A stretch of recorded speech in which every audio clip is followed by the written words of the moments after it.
All right, all right. I believe we are live. Let's see. All right, everything looks good. Green, chat's working. Everything is going.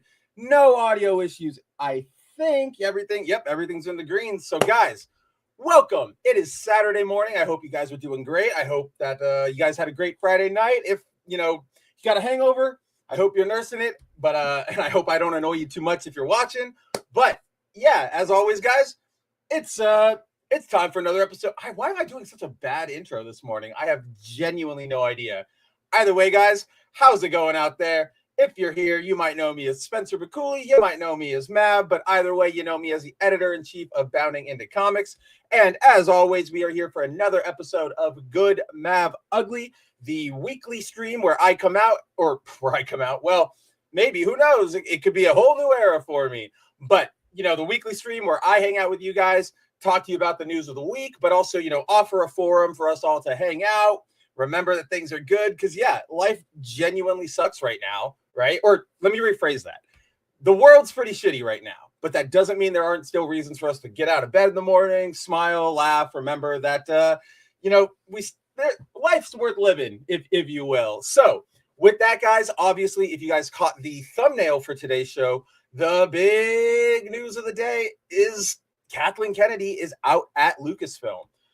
If you read the description or if you've watched the show before, you'll know that normally, I have a rule generally of we are not going to do any Star Wars. I don't want to talk Star Wars. I don't want to look at Star Wars in the face. I don't want to do any of that stuff because obviously Star Wars has gone really, really downhill in recent years. So hopefully, not hopefully, but yes, the reason we'll talk about it today is because obviously with Kathleen Kennedy leaving, that's huge, right? That's absolutely giant. So we'll talk about what that means for Star Wars, everything she said on her way out, and who knows? Obviously, in the course of that, maybe we can talk about some of the cooler things we still like from Star Wars or we remember liking from Star Wars. That image I found, guys, for Kylo Ren, it's a really cool piece, right? And I still like Kylo Ren. So we'll see where the conversation takes us today. Until then, let's get into the chat. I just realized that for those of you who are watching the show through my channel, I forgot to add that to the whole chat link up. So if you comment through there today, it won't show up on the feed right here, but I will be able to pop it up. I'll get that fixed for the next show. Don't worry about that. But I bring that up because obviously our first homie hanging out is Andrew. How are you doing, my friend, my co-host over on Foil Variant, my Marvel Rivals partner, if you will. How are you doing, my friend? I see you say, I had a shit morning. Dude, maybe it's a universal thing because I did too. I didn't sleep well.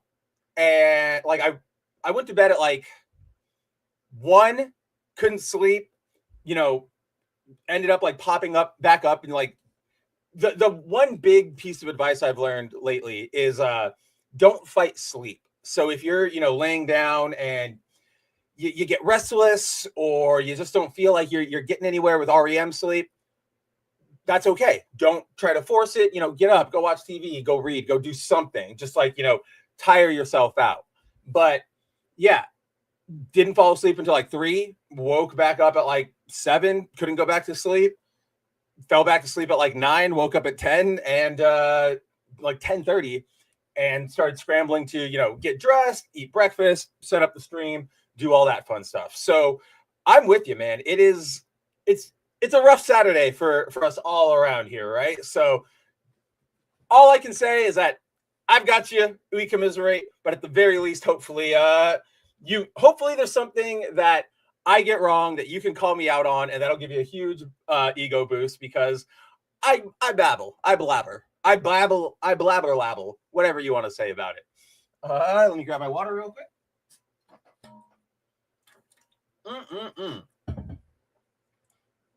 Awesome 142. The coffee handler is gone. Yeah, I mean, you guys know that I generally try to, be fair and positive and, not necessarily, shit all over everything.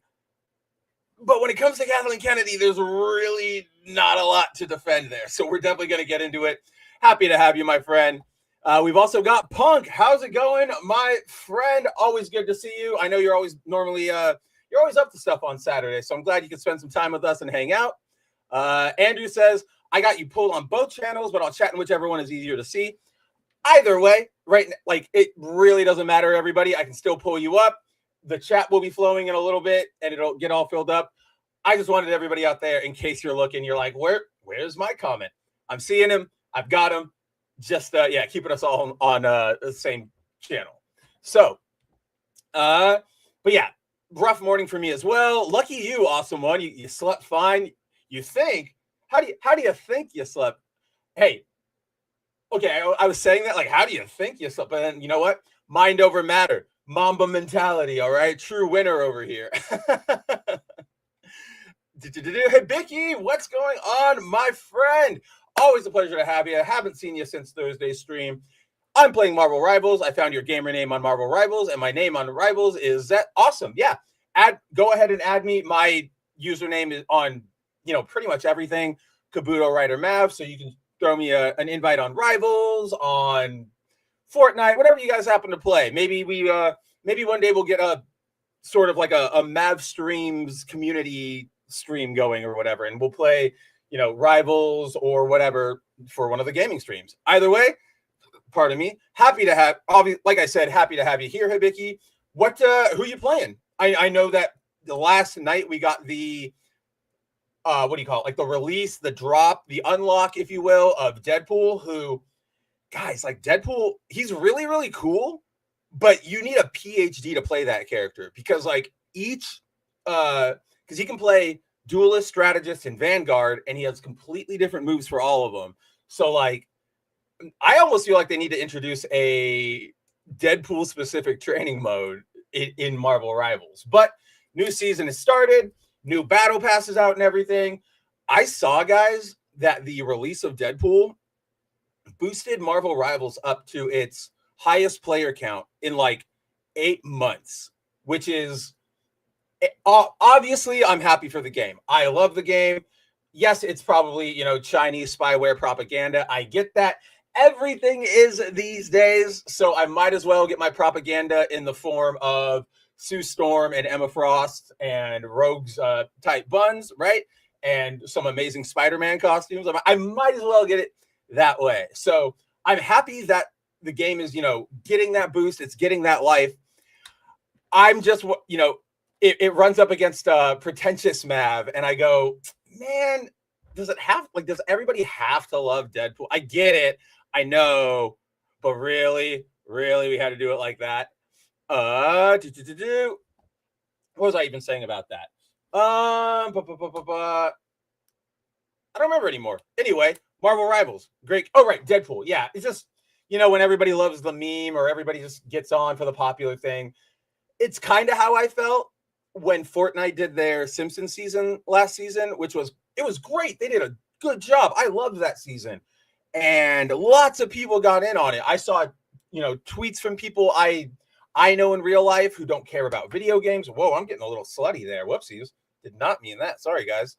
I saw, parents and just like older media critics I follow who are like, hell yeah, I love The Simpsons. And I'm like, I'm happy you guys are all here, but also, like clear out. This is my space. It's a dumb little thing that really doesn't matter in the digital arena. It's more of a thing like I get that feeling when I go to the gym, right? And like I take a gym break for the first 2 weeks of January because I know that so many people, which is good for them. This is not a condemnation. They're getting on their New Year's resolutions and they want to lose weight. So it gets busier, it gets more packed, and I just don't feel like fighting with it. And I know that I'm going to, I go to the gym every day, so I'll get my time in eventually. So I'll do cardio outside or I'll just hang out. It's things like that. I think we all know what I'm talking about. Copyright infringement. What did I copyright infringe? I don't even remember what I'm talking about anymore. Let's see. Punk says, read issue 3 of DCKO yesterday and I enjoyed it. So I'd love to get your perspective on this, Punk, because I know that you told me and Andrew you only picked up that issue because of Z and Harley, and I know you're not following the full DCKO event, so we have a very rare opportunity here to ask like a completely throw him into the deep end reader. What do you think? Were you super lost? Were you super interested? That's just sort of that's a neat thing to talk about. I'm interested in that. I'm still playing Dead Game Destiny 2 until servers shut down. Awesome one. You know what makes me so I can never fault anybody for that. Again, I don't like Destiny. It never appealed to me. But if you guys like something, you like something. I cannot change your subjective taste. The rule, the one thing I always ask of you guys, right, is just to be honest with us and yourself and fans. And like, yeah, like for example, awesome one here. He knows Destiny 2 is kind of dead and it's not, there's no real hope for it, but he still likes it. But he can acknowledge that he doesn't have to defend it to the death. He doesn't have to, start giant fan campaigns or make his entire personality, Destiny 2 is the best game ever.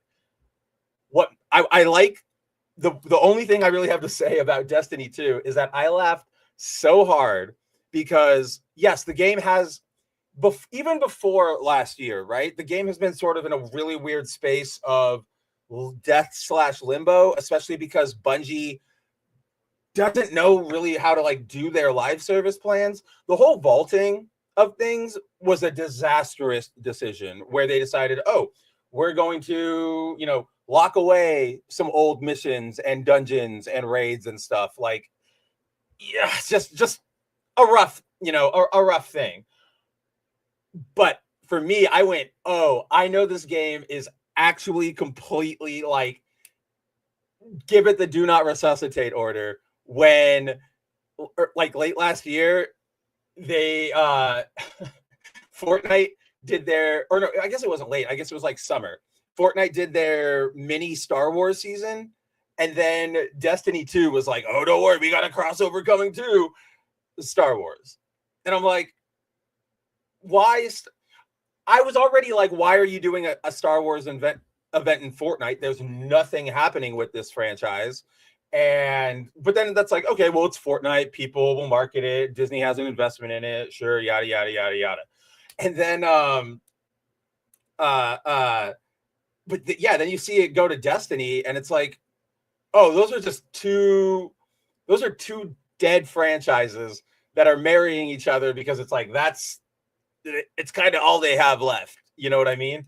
I would genuinely not be surprised if within 2 years, Blizzard does an Overwatch collab with Star Wars. Because I was saying this, I think on Thursday's stream, that Overwatch is so funny because they fumbled the ball so hard that now they are doing like Unk Slop crossovers. And I say Unk Slop as a term of endearment because Unk Slop is my slop. I am Unk. I am chopped Unk status. You know what I mean? So, yeah, like, oh, we're going to cross over with Cowboy Bebop and Gundam Wing, and we're going to do Sailor Moon inspired skins, right? And it's like a little too little, too late.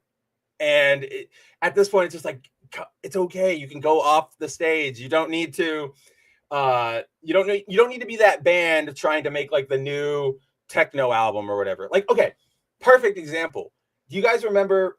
Okay, this might be kind of hyper niche, but years ago, Blink-182 broke up, got back together, and then Tom DeLonge left again, and Matt Skiba of Alkaline Trio came in.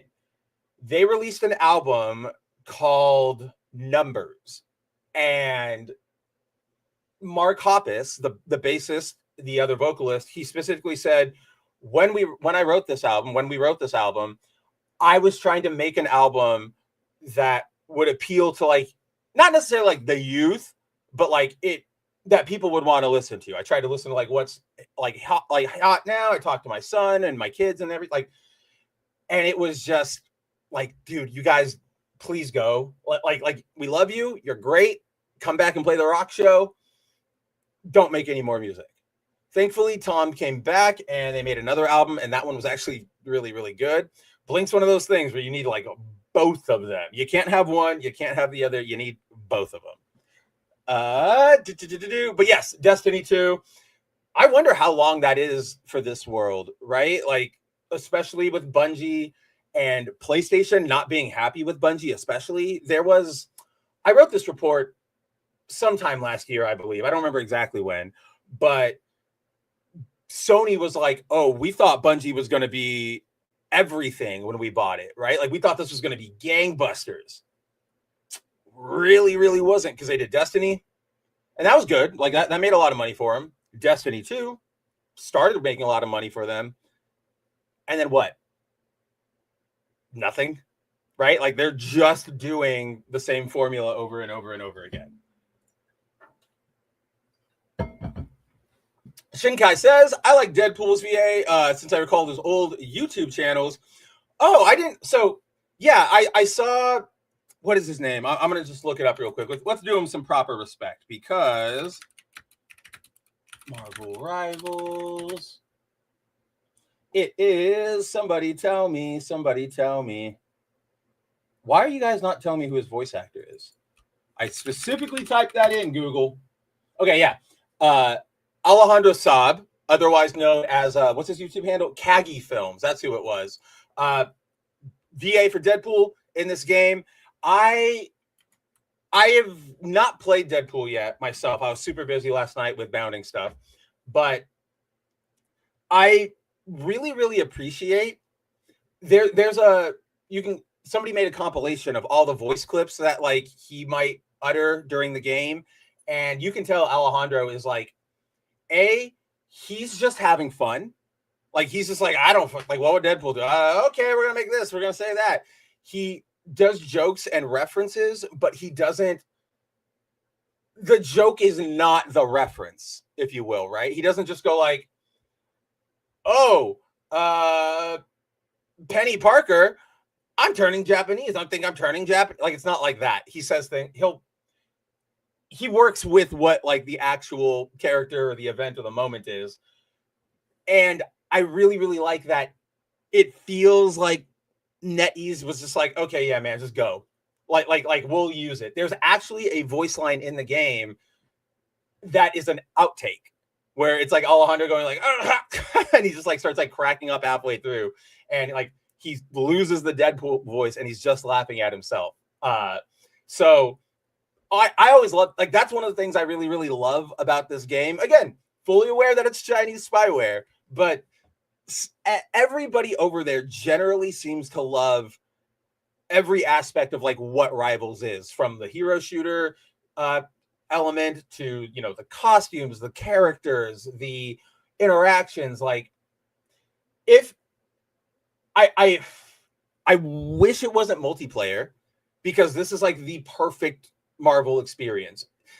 Like, play this and Ultimate Alliance 3. That's your single player. Here's your multiplayer. Boom. Ultimate combo for a Marvel fan, hands down.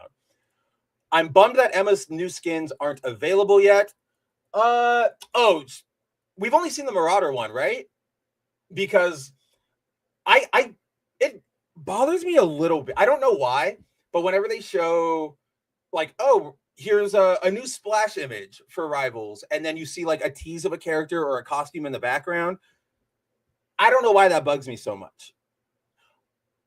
Actually, I think because that's okay. So that's what happens with Emma, right? Or that's what's happening with Emma right now in the Captain Deadpool like splash image for his pirate skin. You can see, I believe it's Psylocke and Emma in pirate Marauder themed outfits. And I think I just realized why that bugs me, which is, and I'm being unfair to NetEase, because I think I'm just like, remember when we used to see, we would get video game covers or comic book covers, and they'd have a specific character or like a specific suit, and then you open it up and you just go like, oh, this was just a marketing thing. Like, there's no connection here. They just went, oh, hey, can you paint me a piece? Can you throw it on there? And that's fine. Whatever. We have long all learned to accept it, right? Like, it happens, but it still bugs me. And I think like, I just have this like fear that that's what NetEase is going to do with every time they do it. And when they do, I know it's going to piss me off. but I'm unfairly doing that to them, right? Like, yes, history has shown that this can happen, but NetEase themselves has not shown that proclivity. So I'm definitely being unfair to them. Still no offers. Okay, so guys, Punk is selling his copy of Sonic Racing Cross Worlds for, I think the last time you said was like $40 over on eBay. Switch 2, pretty brand new. He only played it for like a week or two. I can vouch for Punk. I know he takes care of his stuff. So that's actually a pretty good deal. If you can work it out, go on eBay, I guess, wherever it is. Punk, if you want to send me a link, I'll drop it in the chat, or Wolf can drop it in the chat, depending on who gets to it first. I only say that because those are the only two moderators who are around right now. But that's crazy. I'm genuinely surprised you didn't get an offer on it. If I had a Switch 2, I would have bought it directly from you, right? Like I already have like told myself that. Yeah, Hibiki's been playing as the new Deadpool. Yeah, I'm actually pretty happy that they let Wade swear, and they kept that element of that, right? Like I almost feel like there's a Earth 2 version of me and Andrew, or Chinese me and Andrew, who just love all these comics to death over there, and they get hyper screechy autistic like we do over like, you can't put that suit on that character. That's not right. Like, you can't have them interact like this. How dare you? Because they pretty much nailed it. Oh, yeah. Yeah, they locked away entire story campaigns. That's when I checked out.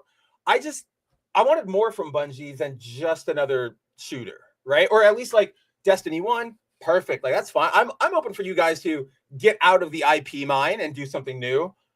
Oh, Destiny 2? Okay. Okay then, right? And don't even whatever's going to happen with Marathon. It's not going to. Is Marathon? I always forget. Marathon is 343 right now, right? It's not Bungie, I don't believe.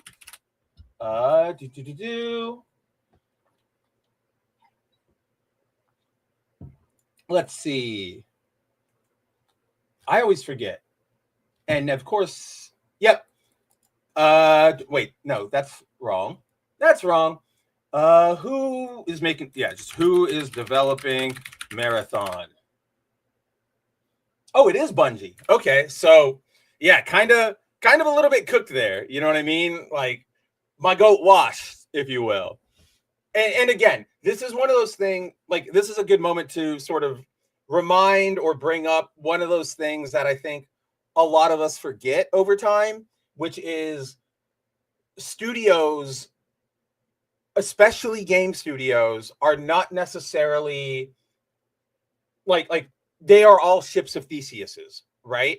Where we all loved, let's say Bungie back in the 2000s, or who's another developer? Bethesda back in the 2000s, or Bungie and Activision throughout, every pretty much up until like Overwatch 2, or no, a little bit before that. Overwatch 1 was where they started getting lazy and kind of kicking the bucket with all the breast milk and everything. But right, so all these studios that we love, when you hear that somebody it's a new game from Bungie, the best you can do nowadays is okay, I assume the level of base quality, I have a general understanding of what Bungie makes or Activision makes or whatever. A lot of the developers from that we love that made these games are no longer at these companies, right? For example, Rockstar, GTA, Red Dead Redemption, Dan Houser, founder, one of the big dogs of it all, gone, long gone. One of the lead technical directors for everything they did up through Red Dead 1, I believe, gone. And you see that a lot, right? People will move on. They'll want to develop their own games. They want to go to a different studio. They want to retire, all that sort of stuff. And as studios become more corporate and bought up and everything, they'll just cycle in people. And they're not always going to necessarily be the most qualified or the most locked into the philosophy of the studio. So it's kind of like that era. We're back in an era of find your favorite developers and follow them around, because studios are really like a crapshoot at this point. I'd say probably the only, and I hate doing this because I know it's so easy to just lavish them with praise. In terms of a studio that is still like an inherent, I trust them, I think they want to do what's best for video games, even if they're dumb sometimes, is Nintendo.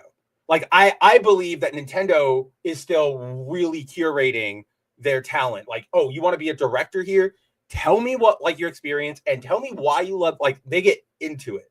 Meanwhile, over, in America, Warner Brothers, big studio, movies, comics, media, like a pillar, an institution of America. Let's hand it over to an ex-Verizon, like, financial guy, because we just want him to boost up our stock prices. That's like, I hate this area we're in now, where like the most important thing is making your stock line go up, right? Like, shout out to Kathleen Kennedy. She actually called that out too. We'll get into it, but with the Hunt for Ben Solo movie, the Kylo Ren Solo, she, it got canned directly by Bob Iger and Alan Bergman. And she basically, in her exit, like, we'll get into it again. Don't worry. I'm not just like hitting it and leaving you guessing. But she gave a big interview to Deadline, and she was like, yeah, the movie could still happen. Like, people just need to take a chance. You need to stop being scared. And I think for all the faults and all the criticisms we can and will rightfully lob at Kathy, I don't think we can say she didn't try things, right? Like, I'm not saying that they all worked, but like Forest Witches, that's, you tried something there. A Forest Dyad, sure, why not? Like, again, not the quality of them, just the fact that she did it. Punk says, I know what's been happening with DCKO. Okay, so you're not complete from Foil Variant with me and Andrew. Okay, so you're not completely out of the loop. Damn, that it's still close, but still, what'd you think of it? Did you like it? Were you interested in getting to read it for yourself? Just curious. No judgments here. This is more just like, I love this medium. I love this industry. I want to know. I love the artistry, craft, all that fun stuff. There's a Tana cover of DCKO. Oh. This I hate this. Here, let me pull it up real quick. And I'm glad you're talking about this, Punk, because where is it? This, I saw this variant. Hold on, let me get a better version of it.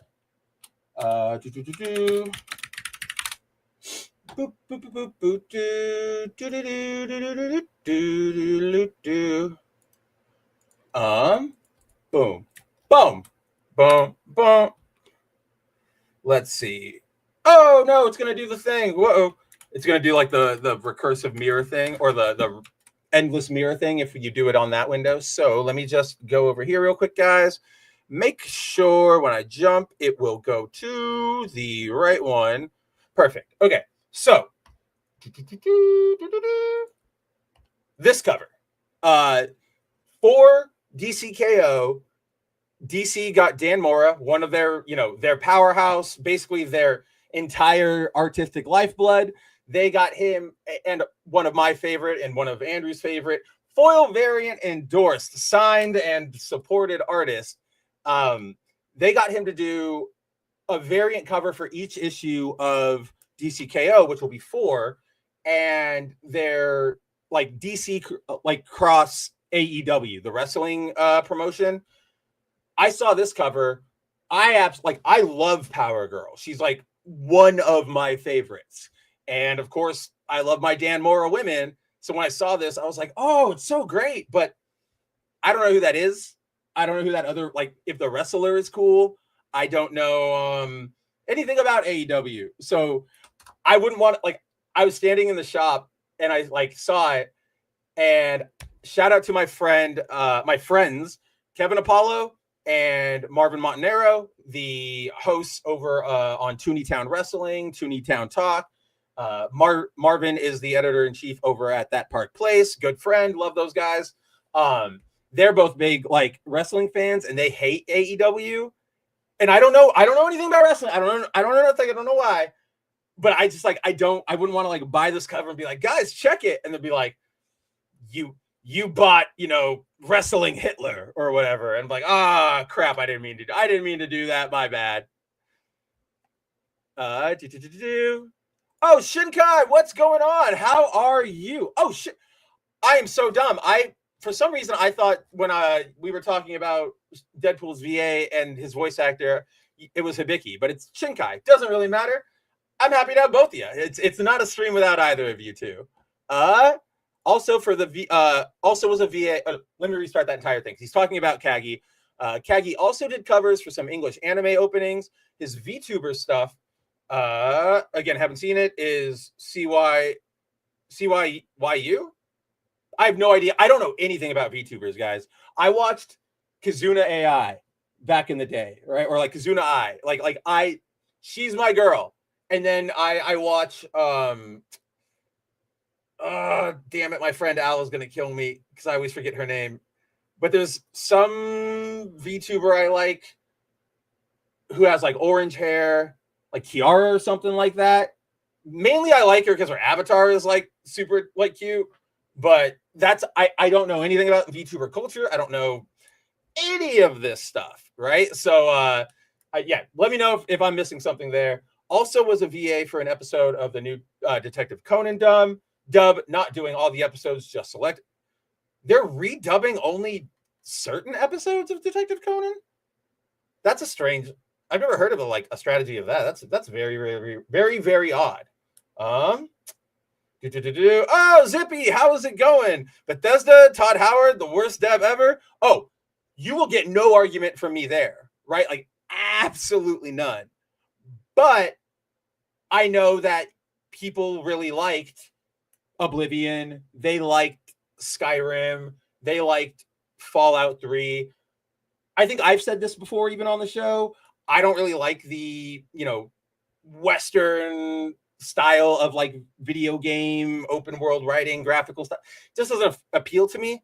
I want something a little more stylistic than just, look, we tried to make it realistic. I don't know. But even with that, I checked out Fallout 3 for like, I love Fallout 1, I love Fallout 2, I love New Vegas. Or no, this was before. So yeah, loved 1, loved 2. 3 came out when I was in like starting college, and one weekend I was like bored. I had it, from my Pakistani friend, and I went, all right, like whatever, I got nothing else to do. Weekend gone, right? And I was like, oh shit. Well, I don't even know if I like this game. I can't even say if I do, but there's something here, right? Like I can't deny that there's fun. Absolutely, Zippy. Problem with Destiny 2 is the problem with live service games. Live service should focus on selling skins. Heck, do events for skins. They can apply FOMO that way. I agree with that. I think the one connective tissue, which I think you probably are aware of, I just want to make sure we all see, is like, it's also a scaling issue, right? Because you can start out going like, oh, this dungeon will do this and get these weapons and that. But then, oh, now we're 2 years into the game. We want new players to come in, but we also can't just completely like sideline the, entrenched players. So what do we do? Oh, do we vault things? No, because that's unfair. And then, it all falls apart. We see that a lot. I mean, that happened with WoW, the big granddaddy of it all. WoW got to a point where it was just unsustainable. I've been hearing from friends and my sister who plays it, Final Fantasy 14 is getting up there, that they're so much so that they're possibly considering not like a wipe, but like another Realm Reborn sort of like, you get to this like a prestige level in Call of Duty. Like you get here, then you start over in a new story and a new whatever at like 1. So yeah, that's the problem with live service, is that Miku, I need you to go away right now. That's my desktop mate. She's out, but she's she's in the way. I can't click shit if Miku is standing on my desktop, so I can't get to your guys' comments. But that's the thing, right? Is that video games try too much to, or like rightfully, understandably so, video games want to make sure everyone in their base is having fun and isn't necessarily excluded. Of course, maybe you're not leveled up enough or you're not good, but like you can still go and try and get better at certain bosses or raids or whatever. But like in the real world, I would love to like what's a good example? If you're in the army, right? Or if you're in the military and you go out on deployment or whatever, they go, okay, we're gonna launch like a stealth assault. It's gonna be we're doing the Bin Laden raid, we're doing the Maduro raid, and they're the senior. They're going, okay, we're attacking all the guys who have like 10 years of experience. We understand that like the new recruit, the guy who just joined Delta Force or whatever, like he'd love to do it. He's itching to. This is what he trained for. But what do you want us to do? Right? Like if we put the less experienced guy here, we have a less chance of success. The other squad mates are going to be more frustrated, and it's hard. I don't have a solution, right? Unfortunately, nobody pays me to sit down and philosophize on the micro mechanics of gaming as a concept. But I think there's something there. I think we've all got it. Atlas and Monolith for me are two studios I still trust almost implicitly. I can give it to Monolith because they just do Xenoblade right nowadays, and I don't remember any of those necessarily being bad. I think all of you Xeno fans liked them, and then they did the one after 3, the like Skell focused one the one that you want me to play, the one that you want me to play, and that's why you made me get on all the trilogy, and that's why I'm like currently on Xenoblade 1, because Andrew was like, this Xenoblade game, it's all mechs. Mav, this is you. We know you want it. And I was like, but I gotta get. Where do I start? And he went, 1, go. And I just got to get back to it. But Atlas, I'm torn. When it comes to like a big Atlas release, a Persona 4, a Persona 5 Royale, a Shin Megami Tensei 5, I think I would agree with you, right? When it's their big, like, here we fucking go. I hesitate to say I implicitly trust them, or even like almost implicitly, because and I know this is a subjective thing, and I know Andrew and I disagree on on how much this matters. I'm not a big fan of the when in Reloaded, like Persona 3 Reloaded, and what they'll do in 4, where like they do update for modern audiences and censor a lot of their old content. Again, there's like we can have a different discussion about like, does that affect their quality as a game maker? But to me, that's a philosophical thing where, you guys know me. I'm artist forward always. Like I'm pro free speech up and down the board, and I always come at it from an angle of like, think of a writer, think of an artist, like let those things out there. And of course, from there will come, the freedom to talk politics or whatever, right? Because the artists are always the ones who push the boundaries or even don't push the boundaries. They just play and they do fantasy, and then they get in trouble, whether it's EC Comics, whether it is Batman being accused of being gay with Robin, or the Comics Code shitting their pants at Stan Lee for wanting to do like an anti-drug story in Amazing Spider-Man. So I don't like that. And like the spin-offs aren't always the best quality or like the most entertaining to me. The Q games were fine. Like the Persona Q games were fine. The Muso, what was that? Strikers? I really wanted to like that because that's Persona 5, one of my favorite like games, and Muso, which is probably one of like my top 3 video game genres. But when they mashed them up, they tried too hard to honor the Musa or the persona of it. And so you get that weird system where like you go into a battle and then it ends. And then you have to engage another battle instead of just like running through them and rampaging and being a Muso thing. So Atlas is definitely up there for me. And I don't know if I would go implicit. Implicit's hard. Implicit, I think, like, even for me, I don't have an implicit studio or publisher anymore. I am personally on the bent of like I follow my favorite directors like Itsuno, the guy behind who followed up Hideki Kamiya on Devil May Cry, handled 3, 4, 5. He recently left Capcom and now he's independent and he's doing his own action, like character action fighting, or not fighter, but like character action game. And I'm like, I want to go play that because it's him and I can trust him. and that's not to say, like, I want more studios to do better and you know, developers to build that trust. They don't get the opportunities, unfortunately.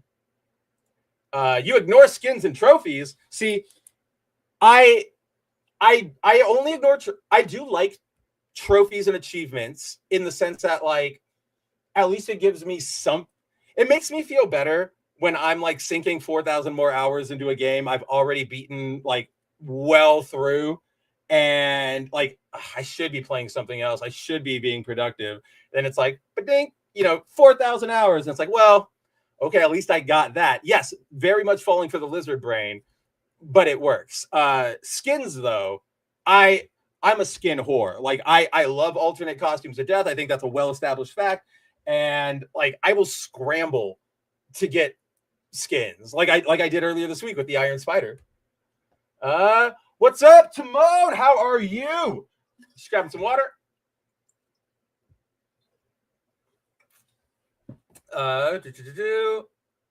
Here's a link. Where's the link? Where'd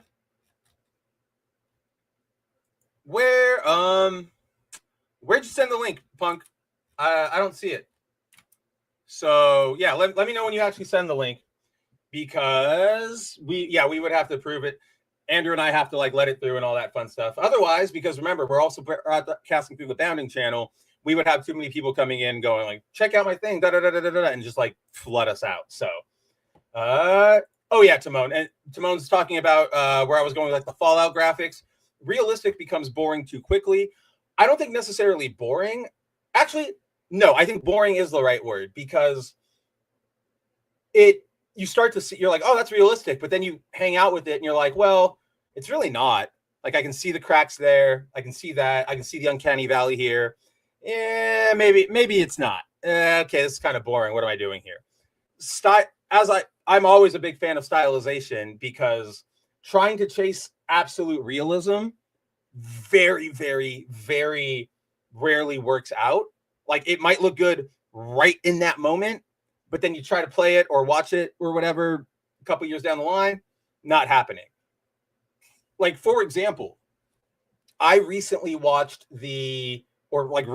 the first James Cameron Avatar movie, the Blue People one. It is like, it's still like, this is James Cameron, so it is still a technical damn marvel. Like, it is insane how good that movie still looks. But even here, oh my god, like 15 years out. When was the first Avatar? First Avatar was like 2009. So that can't be right. 2009 to 2026, 17, right? 17 years, I think. I'm really bad at math. So it's still been 17 years, and you can start to see like, there's like, that's a little too digitally. That's a little too like not blended in right. And again, for something like Avatar, very, very, you know, non-consequential, because it's fucking Avatar. It's James Cameron. But for everything else, people have to be like super careful with that.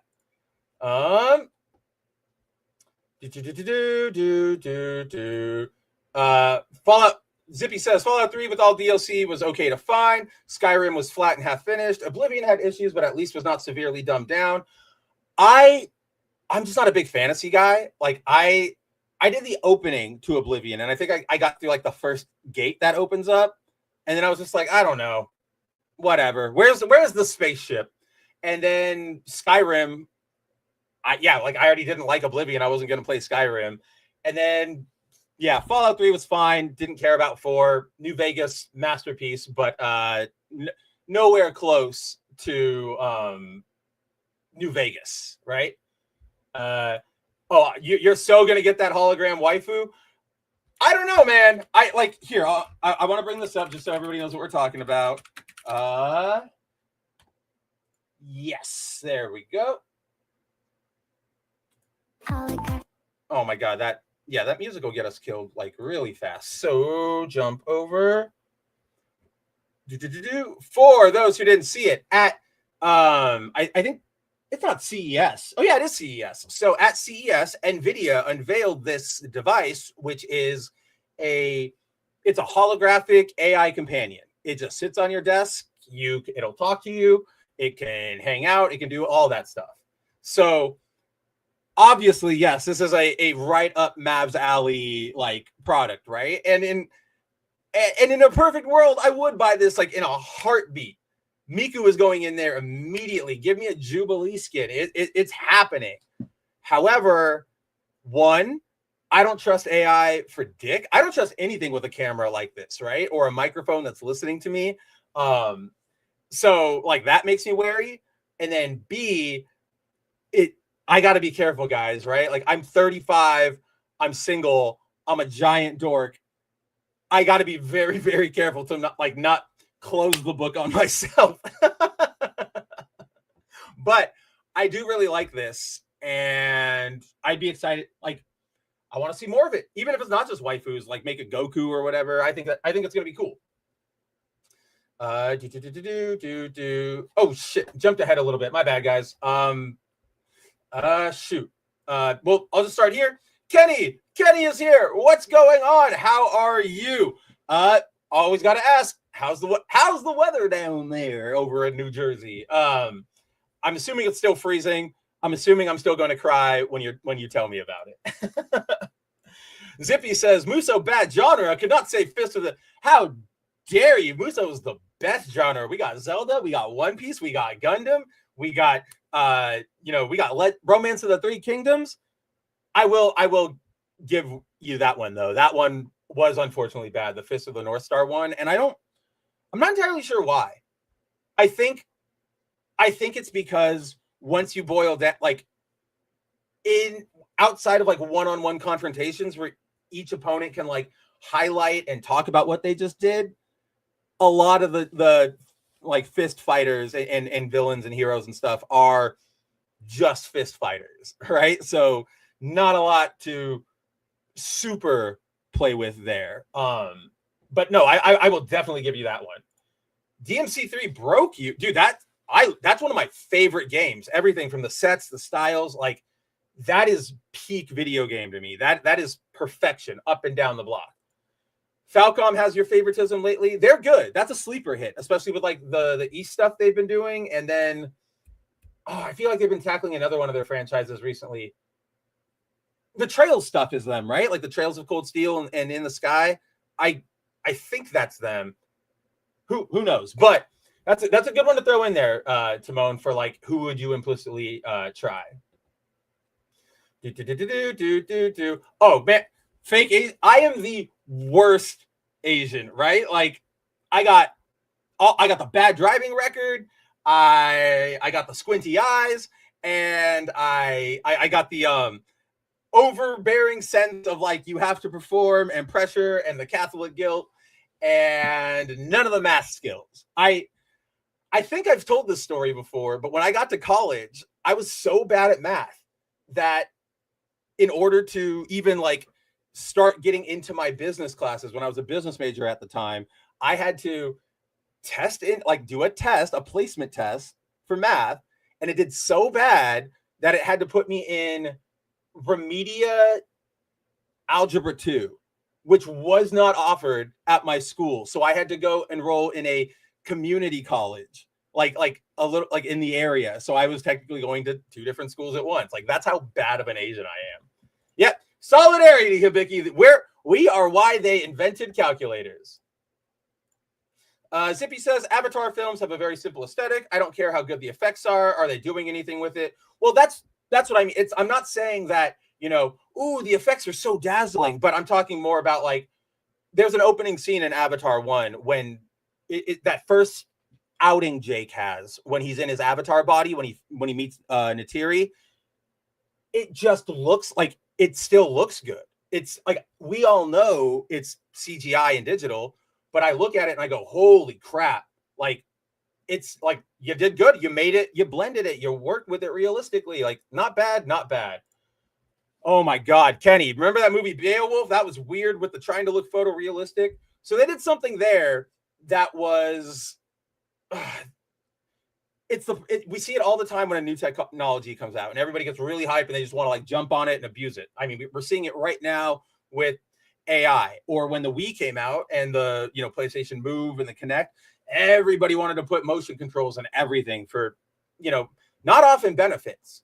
But this movie was the very, very early days of like one-to-one motion capture acting in both movies and video games and stuff. So with this movie, they were like, let's push the boundaries. Let's blend it. Let's show you the future of cinema. It's fine, right? Like it actually, like digitally, visually, it's aged really poorly, but as a film, it was fine. That was actually, I always laugh about that movie because it's one of like the only 3D film I've ever gone to see at like midnight specifically for 3D, because me and my friends were like, what, 16, 17, thought it was going to be the coolest shit ever. Wasn't, but hey, here we are now. Oh God, no, I did not. I don't love Bethesda now. Like all that Bethesda love I was talking about back in the day. Nowadays, they're one of my like persona non grata developers. Like no way do I trust anything Bethesda. Scrolling forever. What? We have an actual Kick watcher instead of just a bot. How is it going over on that side of the internet, my friend? Oh yeah, leveling up characters in Marvel Rivals is a pain. You just got to put in the grind. Like that's the hard part about it. I was talking with Andrew the other night, and it's like I play a lot. I've only got one Lord character, one Captain, or no, Centurion. Whatever's like right below Lord, that's what my Iron Man is. And then everything else is just a knight. So buckle up, put on a podcast, put on a show. Hey, put me on, as you might be doing right now. And just, go with the flow. A quick burst of snow about an hour ago, another 5 inches or so through tomorrow. Did you guys see? I think was it Michigan? Somewhere where it's like over there on the East Coast where you guys are getting belted right now. There was like a news broadcast where the guy was like standing outside and the wind was like literally making the snow go sideways. It was so strong and he was like almost falling over. I don't know. It's just, we forget, right? Like Mother Nature's scary. You a scary bitch. God damn. So yeah, this is what it reminds me of. And then I saw this video of like a I think it's like somewhere in Mongolia. This guy, it's like negative 25 degrees outside wherever they are, but they're in like a nice restaurant. They're all heated or whatever. And he like opens the door to his restaurant. A giant like cold front comes in and like a guy's phone freezes. Like it won't operate anymore. And I'm just like, damn, I will stay inside. I will stay in the American Southwest. I'm good. Yeah, the QTEs. See, yeah, Fist of the North Star, like with their QTEs, and then Persona 5 Strikers with their like end of battle, get back into battle. Anything that disrupts that flow of Muso, like, because the point of a Muso game should be to make you feel like that motherfucker, right? Like, you play One Piece Pirate Warriors, you feel like Luffy, like you are throwing out a fist and you're punching out 25 guys at once. Or when you're Lu Bu, or when you're Link, or when you are the Epion. So anything that like pauses that action is bad. Like I even am not a fan of those missions where like you got to clear out everything, and then it's like, oh, mission's done. Here's a little talking section. Oh, there's more to do, because I'm like, you interrupted my flow. How dare you? If math is so easy, go fuck yourself. How about that, Timon? How about that? All right, go add 1 + 1 means. Whoa, stereo Zippy, what's going on? Man, if you think Beowulf looked bad, don't watch Beast Wars, a reboot. So I love Beast Wars. I still watch that to this day. I still love Reboot. And the difference here is like those two are specifically being animated and not trying to even convince you that necessarily that they are real. Whereas like when I remember Beowulf, I think of the king, like when he's like doing the like circle walk and talk, and he is shiny. It is supposed to be the dead of night, but he is lit up like he is at Isla Vista for Halloween, right? Like it's jarring, and it's just one of those rough things where it's like you thought about whether you were concerned about too much about whether you could and not whether you should. Yeah, there was a blizzard in the Midwest and upper New York, I think, 2 feet. Man, do not miss that from being in Illinois. Imagine if it was the ice apocalypse from the movie. I'm presuming you're saying, oh God, what is that movie? It's so dumb, but I love it so much. The Day After Tomorrow. God, that movie is so stupid, but I actually kind of like that movie. It's like a good popcorn flick. Warm in Tennessee, had to turn the AC on. Zippy's living the same life as us here in Arizona. I have to turn the AC on as well. I need to say fuck it and just go out west. If I get to Arizona, is there a good barbecue place by you? I don't have one offhand, but I'm also not culinarily adventurous, right? Like I'll go to place when I get food wrecks, it's like my foodie sister or my mom or my friend group out here love to do like regular, like, okay, we're going to go to a place this week. We're going to do that. And that's when I'll go and explore. But otherwise I'm like, oh, I'll grab Taco Bell. I'll grab the local taqueria. I have a really good sandwich place that's right next to me, right? Like, so if you ever make your way out to Arizona, we'll find one together. We'll get. Look, there's got to be someplace. It's Arizona, right? Andrew says, I can understand that angle. It didn't bother me since I was in it for the P5 content first before the genre's traditional mechanics. See, I was in it for both, but because it failed so hard on one of them, it just made me go like, well, I don't really care. And then this is also like a big thing with the Atlas stuff where anything that's not in that game, like if it's not in Royal, if it's not in Persona like Golden, if it's not in FES for 3, it's essentially like the DC multiverse. It's in a different world. And so I'm like, okay, well, I don't like these mechanics. And I really like this, like I like this new AI girl, like this what we're doing here, but she's not gonna matter. All right, I'll see you later. If by some miracle she ever becomes like more than a novelty, I might go back and like close it out. But from like right now, I see her being like at best a like, oh, we Persona 5 like 50th anniversary merch tour. There's one pin of her, or there's like one shirt of her, and yeah, so it just didn't hit for me. Muso needs an auto battle. What are you talking? Get out! That's the worst. That is the worst opinion I've ever. What's the point then? You might as well be playing the FF7 remake intergrade Switch 2 Turbo Hyper the Champions World Edition, right? Where the stupid streamlined progression mode where you have unlimited like HP and MP, all your attacks always do like 999, all of your materia is like maxed out. Like, what's the point of playing that? Like, why am I even playing again? Why wouldn't I just like read the book or something at that point? Let's see. But I gotta get the frozen food to heat it up first, Zippy. And I don't go out all the time. You kidding me? In this economy, in this fucked up, president pedophile tariffed out economy, going out to eat like requires a significant investment. You got to put up a mortgage for your house at this point. Oh man, making hoagies for dinner today. Like, why are we even looking for like another barbecue place? Why don't you just come out here and open up a place? Like that sound like I want to hit on that like right now.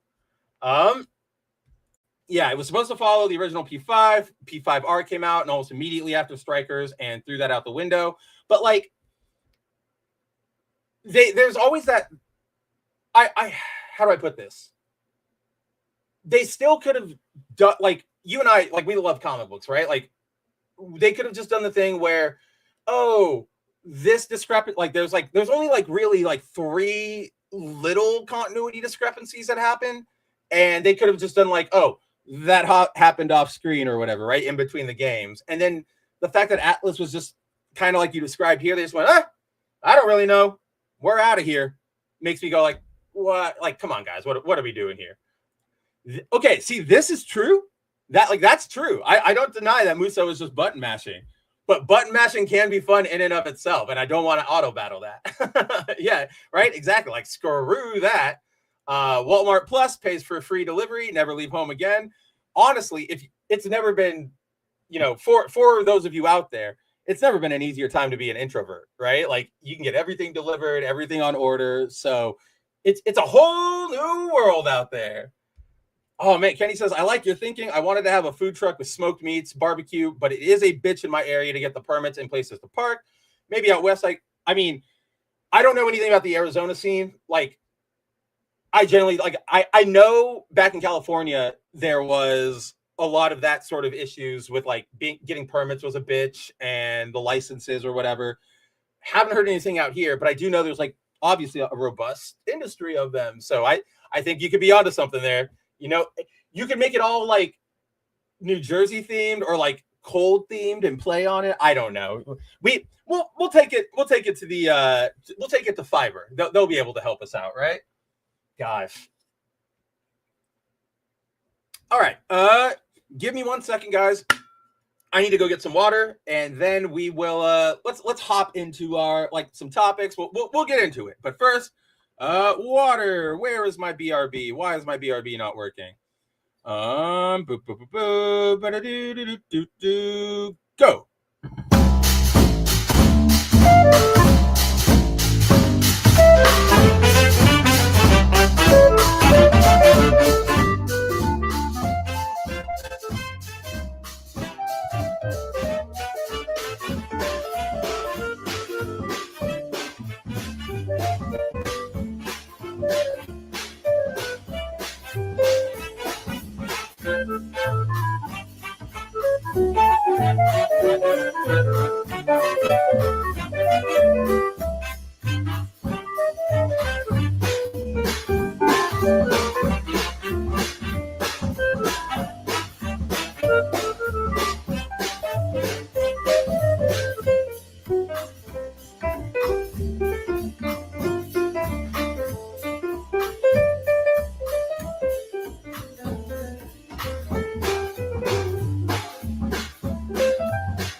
What the heck? The music stops? That is not correct. It's supposed to loop. What happened there? All right. Either way, we are back. My hair is looking dorky. Let's fix that. All right. Let's see. What do you guys say? Yeah, no kidding, Zippy, right? Like I did not like that was legitimately what I was like trying to avoid. Because so yeah, Wolf's like, I'm digging this jazzy tune, right? I thought like, yeah, this is a good little like keep the beat, keep the energy while I'm running off for a second. Nope, it decided it wanted to end, and it decided to make it completely haunting and awkward. But speaking of haunting and awkward, guys, have you heard the news? Have you seen this? Have you heard about this? Bum, bum, bum, bum. Where do I want to go here? Bum, bum, bum, bum, bum, bum, bum, bum. Where is the big news? Where is the big news? There we go. Let's jump over there. And oh yeah, like it's either I want to blame OBS, but I probably forgot to hit like the loop option or something when I was messing with the audio. We all know me. I know myself. All right. But with that, speaking of awkward, speaking of haunting, speaking of fails, have you heard this? Have you seen this? It's the news of the week. We got, whoa, where am I? Where is my camera? Bring me back. There we are. Hello, Mav. Right. As you guys might have seen on, what's today? Friday. So Thursday evening, Thursday afternoon, big news dropped here in the world of pop culture, of entertainment, of nerddom, if you will. After 14 years at the head of Lucasfilm, you know her, you love her. She made sure the Force was female. Kathleen Kennedy is out from her position as Lucasfilm president. So obviously, she we all know sort of the general about Kathleen Kennedy. Got her start, on working with Steven Spielberg, helped found Amblin Entertainment, got promoted to Lucasfilm president when George stepped away and Disney bought it. The rest, as we know, is unfortunately really, really bad history where she kind of just greenlit a lot of crap, right? She, I'm not going to be one of those people who says, she was completely worthless. Why did we even hire her? Clearly, there was a reason she got the job in the first place, right? But what I will say is that I think she just wasn't right for the franchise, for Lucasfilm, and for this moment in entertainment, right? She, as we all saw, she's very much a trend chaser and someone who really focuses more on like, I want things to be different and subvert and open and explore instead of how do I get to those, like that end and make it satisfying for everybody involved. And in her wake, obviously, we will have, it's interesting. She's actually splitting her duties between two. Dave Filoni, we all know him. We all generally get annoyed by him. Star Wars Rebels creator, the showrunner of Star Wars The Clone Wars, of Mandalorian, of Ahsoka, of all that fun stuff. Basically the face of new wars, if you will, of Disney Star Wars. He will take over as official president, and he will be handling all of the Lucasfilm creative duties. On the other hand, we will have Lynn-Wyn Brennan. I don't know whose name did I just say? Lynn-Wyn Brennan. She is currently or prior to her promotion, she was the executive vice president of Lucasfilm. She's going to be the co-president, and she will be handling all of the financial stuff. So interesting there that Kennedy was handling both of that, and now she's handing it off to two different people. Maybe it's a case of learning from our mistakes, or learning that this is going to be the best way to navigate this. I find it really interesting, like on that note, because with her exit, it seems very much like, okay, we can finally start, what's the right word? Shepherding this franchise, right? Because I don't know if you guys saw, this is this is an ancillary, or not ancillary, like this is a supplementary, complementary story. The literal day before Kathleen Kennedy announced her exit, announced that she was done, Disneyland announced that, oh, hey, guess what? Starting in April, Galaxy's Edge, the Disneyland attraction, we're going to have original trilogy characters in there. Yay! Right? So prior to this, they had, 3PO, Chewie, and R2. But now you're going to be able to finally hang out with, Darth Vader, Luke Skywalker, Han Solo, Leia, characters that people would actually want to hang out with. Because prior to this announcement, Galaxy's Edge was under a very, very, very firm, strict, creative, rules. They basically were locked into only using original stuff, or not original, but rather sequel trilogy stuff, new characters, mostly things owned by Disney. Now there's no confirmation of this. Nobody has come out and said this, and I doubt anybody will for a while here. But I am of the opinion that, when Kathy was running Lucasfilm, what it feels like to me is that she was too concerned about okay, we need to break out of old Star Wars and make this new, because now this is the Disney era, and all of this stuff, the money will now go to Disney directly. We don't have to pay as many royalties to novel writers or comic book writers or Dark Horse or, director XYZ of a TV show, because we're only going to be using Disney stuff. So I think that, that to me is the biggest failure of Kathleen Kennedy's entire presidency at Lucasfilm. I don't think she properly understood the assignment.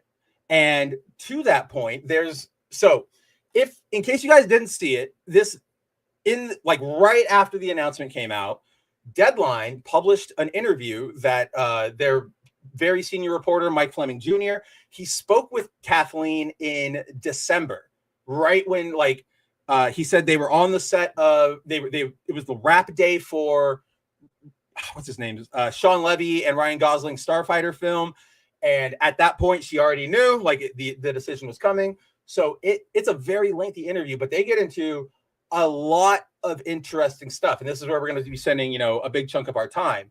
But the main thing I wanted to point out right here, at least in this part of the conversation, is that in this interview, she is eventually asked, point blank, where is it? It's near the end. Boop, boop, boop, boop, boop, boop. Right here. Near the end, she is asked by Fleming. Let me go up and I'll just highlight it. Go away. I don't need you. Right here. She is basically asked, through all the crap through all of everything with Star Wars, with Indiana Jones, do you have any regrets? And she goes, no, I don't really have any regrets. Or here, let me requote it. Let me do it all proper. Kennedy replies, quote, no, I don't really have any regrets. Well, maybe a bit of regret about Solo, a Star Wars story. I brought Larry Kasdan in on, and we were so excited about that idea. And then you're into something and you realize fundamentally, conceptually, you cannot replace Han Solo, at least right now. So that little bit right there, to me, speaks volumes of kind of it's almost like an unforced admission as to what her style about where she was approaching Star Wars, which was, as we were just talking, make it new. This is the new generation. This is the new era of Star Wars. And it went pretty much as well as, remember in the 90s when they would do new Pepsi, or the new the radical ones, the lunatics or whatever. It's kind of that's what Kathleen Kennedy did. And I think all of us, at least a general consensus coming away from a lot of those projects, is, well, you don't understand it. You're trying to, as she says there, mess with these fundamental conceptual concepts. And even that term of replacing Han Solo, the way she uses her wording there, that's telling, because theoretically, guys, if you're going to do some sort of sequel or continue on in a character, you're not replacing him. You're getting an actor to continue being them.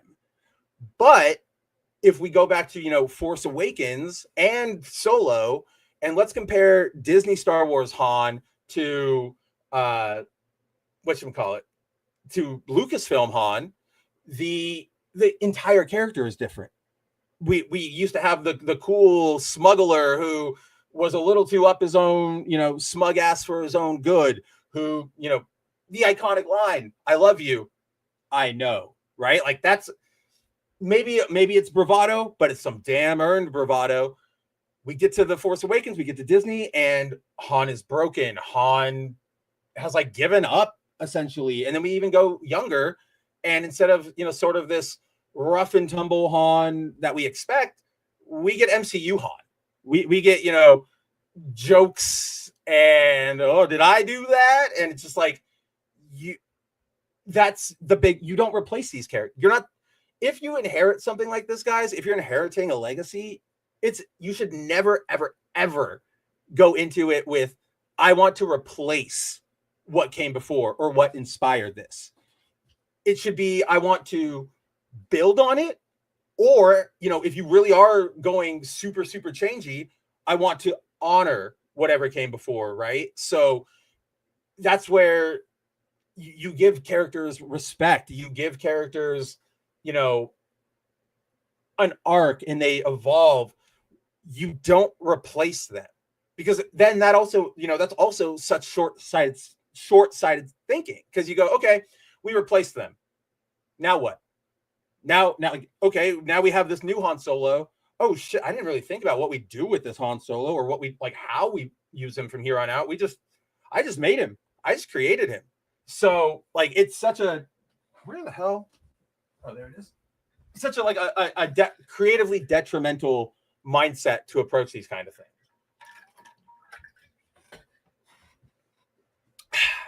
Let's see. Andrew says KK's skill set is in acquiring funding for shooting locations and such, not as a creative or in a managerial position. She should have remained that person. And I agree with that, right? Like, and this is sort of what I was going, like, this actually kind of touches back on what we were saying with video game studios and, bringing in people who don't understand the studio they're working for. That's kind of what you get here, where, again, KK has shown, she has the pedigree. She got the job in the first place. It just, she doesn't necessarily get that X factor, that fundamental bit of like artistry of like what people come to the movies for. Again, just not very much not a good fit for this. Zippy says Rey killed Star Wars. Prove me wrong. I will, because I actually don't think Rey in and of herself was a problem. Like, coming out of Force Awakens, I was fine. Like, I was like, okay, sure, that was a retread of A New Hope, but all right, I'm excited. Like, I can dig these guys. I'm ready to see what happens more. What killed Star Wars is the writing and this direction that came from Kennedy of kill the past, let the past die, kill it if you have to. That is what really, really screwed this all over, because it's Star Wars. We love all these characters. Oh, well, now they all suck, and now we're going to force you to like these characters, because these are, Finn and Rey and Poe are just about the only three characters who do not suck complete ass who are alive anymore, right? So I was thinking about this earlier, and like, how do I put this? I'm a firm believer in that, in this concept that very, very, very rarely is there an idea so bad that it cannot be reworked into something, useful or enjoyable or whatever, right? Like, there are genuine bad ideas, but a lot of the time it comes down to execution. For example, with with the sequel trilogy, if where we were set up with Force Awakens, with maybe Finn might have a little Jedi in him, Rey's clearly tapping into something, Kylo is full on like worshiping sort of like the darker legend version of Darth Vader. There's a lot you could play with there. And I think you could do really interesting things, especially if you go and Luke actually trains Rey and then realizes like, oh, you're actually involved in all of this. Holy crap. Or same with Han Solo. Right. I'm not even against the Han Solo death. I actually think like that's a pretty good character moment for both him and Ben. It's just, why did it like, you didn't have to so crap on his character before we got there. And you only had Han for like 45 minutes. So you really like speed ran making sure that you crapped all over his character. So like, I definitely think Rey could have had potential. And honestly, even up until Rise of Skywalker, Last Jedi was terrible, but I was a firm believer in, or like a firm advocate, I guess, of the idea that if the third movie actually commits and actually turns Rey into a Sith, I might have to give it some credit. And I think that like, wow, you actually did something. But no, we got the dagger lines up with the wreckage, just the worst like MacGuffin ever. This and that right there, this is a big one, right, Zippy? They combined many characters and stories into Rey, Finn, and Poe, got sidetracked. Well, like, that's what happens when you sort of don't have a plan and you go and you're being very reactionary, especially to like online discourse and fan reviews and fan criticism, and more importantly, like Wall Street pressure, right? Like it's this whole awful system where you go, okay, here's my first movie. This is where I'm setting up the characters. And then the reaction comes out.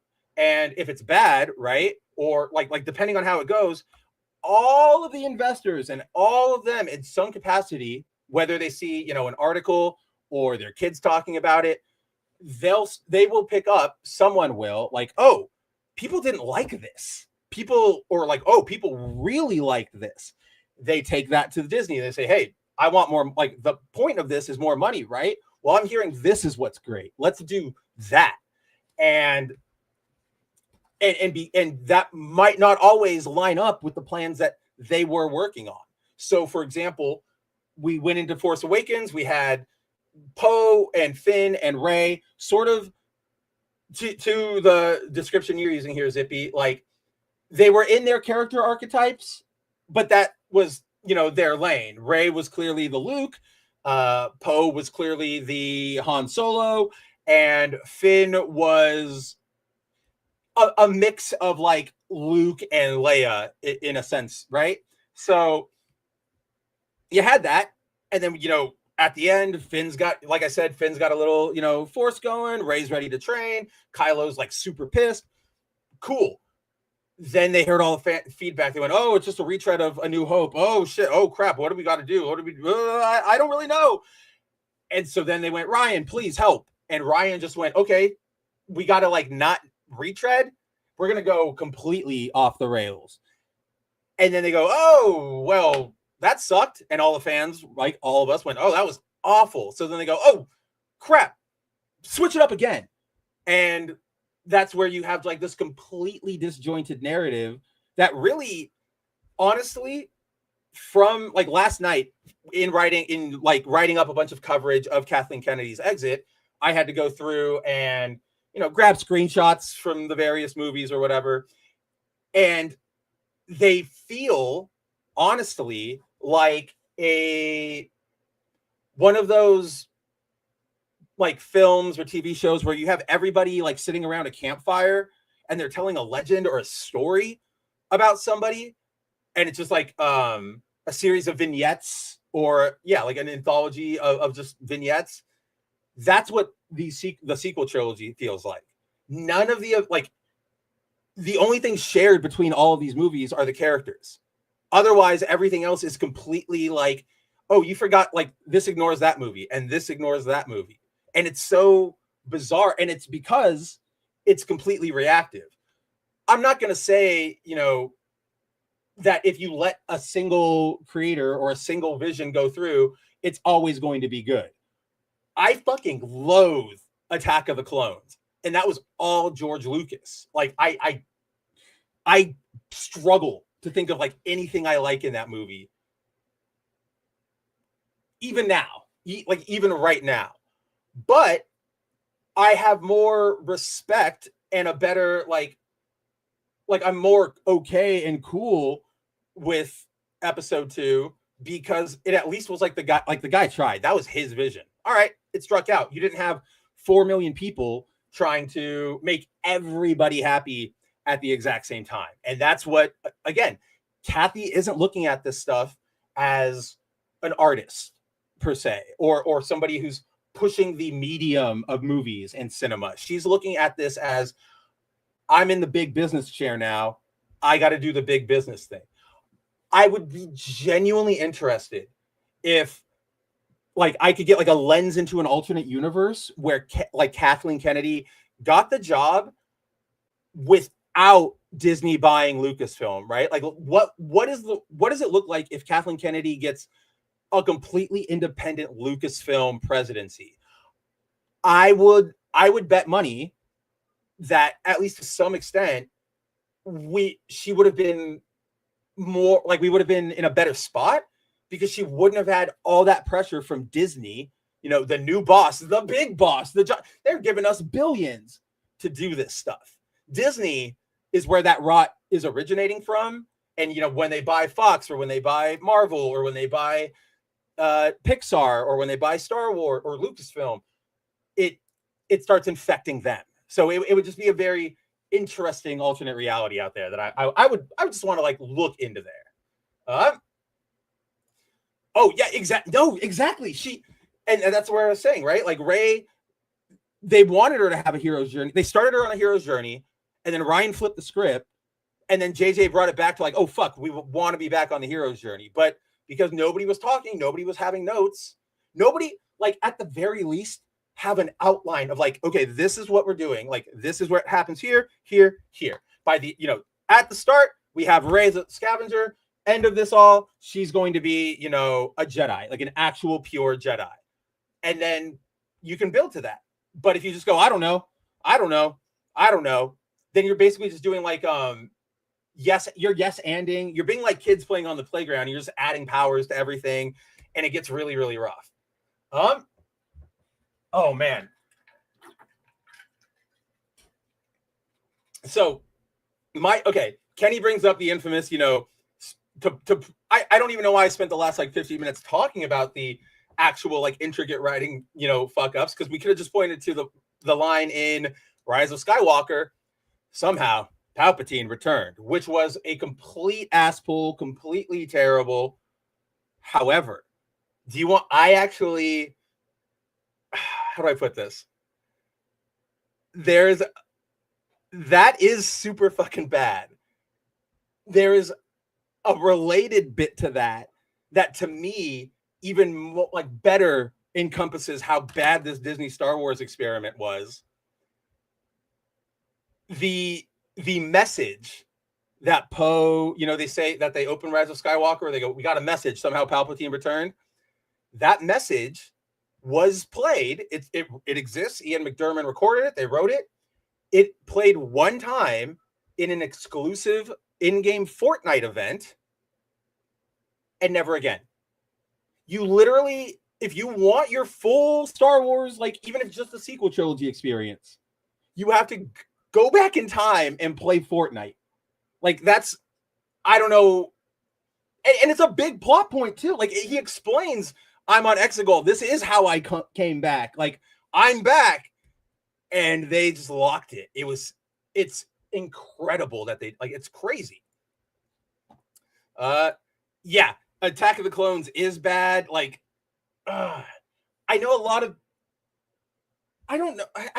people like, I don't know why. I genuinely, it's one of those films where I go to people, I go, why do you like Attack of the Clones? Like, what's your favorite part about it? And every time they talk about it, I'm just like, no, I don't know. Like, it didn't work for me. Like, a lot of people say the Django fight. Okay, maybe it was like a bit exciting, but it was still kind of lame.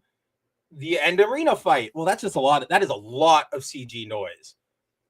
And don't even get me started on Yoda, like being a little hopping gremlin lightsaber fighter. Like, no, dude. Like just no. You know how Yoda fights? Yoda fights with and you are like across the galaxy. That's what he should be. I should never have seen him like sword fighting, you ruining his mystique. Yeah. I think if I have to give a compliment to that movie, I like the visual setting of Camino. I like the idea of an all-water planet where there's, a bunch of errant like facilities and villages popping up out of it, and the very, very sterile look of the Camino in like science rooms or whatever. That's also really generic. So it's not necessarily like Lucas got it right. Yeah, man. Like I do not like Attack of the Clones. Attack of the Clones still better than 7-9. Better than 8 and 9, maybe. I don't know. Like that's how bad I dislike Attack of the Clones so hard. Yeah. Kenny goes, Attack of the Clones is tough to watch. I do love the scenery at the lake on Naboo. The score is solid. Most of it, though, is bad dialogue and some poor decisions. Would still watch any day over at Disney. I think I would watch Force Awakens over Attack of the Clones. But otherwise, yeah, I'd watch that any other day because at the very least, again, I'm still seeing like Lucas's vision. It's a bad vision. You let him go full Lucas. Don't ever let him go full Lucas. This is why you needed Marshall Lucas on the original trilogy. But it was still like his vision. And I can respect that more than marketing research and social media chatter and all, what is the best decision that's going to make us the most money? Well, yes, absolutely. Zippy says, I do think KK had a personal hand in the creative control. She could not leave well enough alone. Yeah, so obviously she did have a hand in the creative side of it because she's still president. She still has to, pardon me, overview these things, greenlight these things. Do we want to promote this? Lucasfilm is a big company. It's still a little smaller than Disney. There's not, 700 divisions where she has different heads that she's delegated these tasks to. She's still going to see them. And that's where she might not have been like on the ground going like, oh, change this character to that, do this and that and this and that. But when you go, oh, do we want to do, this movie, or do we want to do The Acolyte? Let's do The Acolyte. That's where she has her creative pool. And so from the top down, it sets the tone and culture of what you're going for. And unfortunately, she went for the, please clap, like, oh yay, everything's new. I don't know. She went really, really bad. And a scary part about this, I'll get into that in a second. I'll get into the scary part in a second. Okay, they fly now. I love that line. Like, it's so stupid. It's so fucking awful. Just like, not even in terms of Star Wars, just in terms of writing. It's so bad that I've horseshoed on it. So like I say it all the time now. Like, they fly now. They fly now. They fly now. Andrew says it was just as bad, if not worse, that how he returned in the old EU, which that storyline was bad. Who are we talking? Boba or Django or a bunch of different people? Like, yeah, they do bring back a lot. See, I actually don't think it was an absolute Force Awakens is just a more hyper version of A New Hope. Things are a little more like energized because they have more technology and things like that. It might not communicate to us the same, which it didn't, but you can see like the whole flight away from Jakku. It was like in A New Hope, Han barely gets out of the Mos Eisley port when Jabba's forces are there, and then the Imperials start shooting at them. In Force Awakens, the Imperials are there, and they do like flips inside of the destroyed like base or whatever, or the walker. It's still the same stuff, just a little hyper elevated.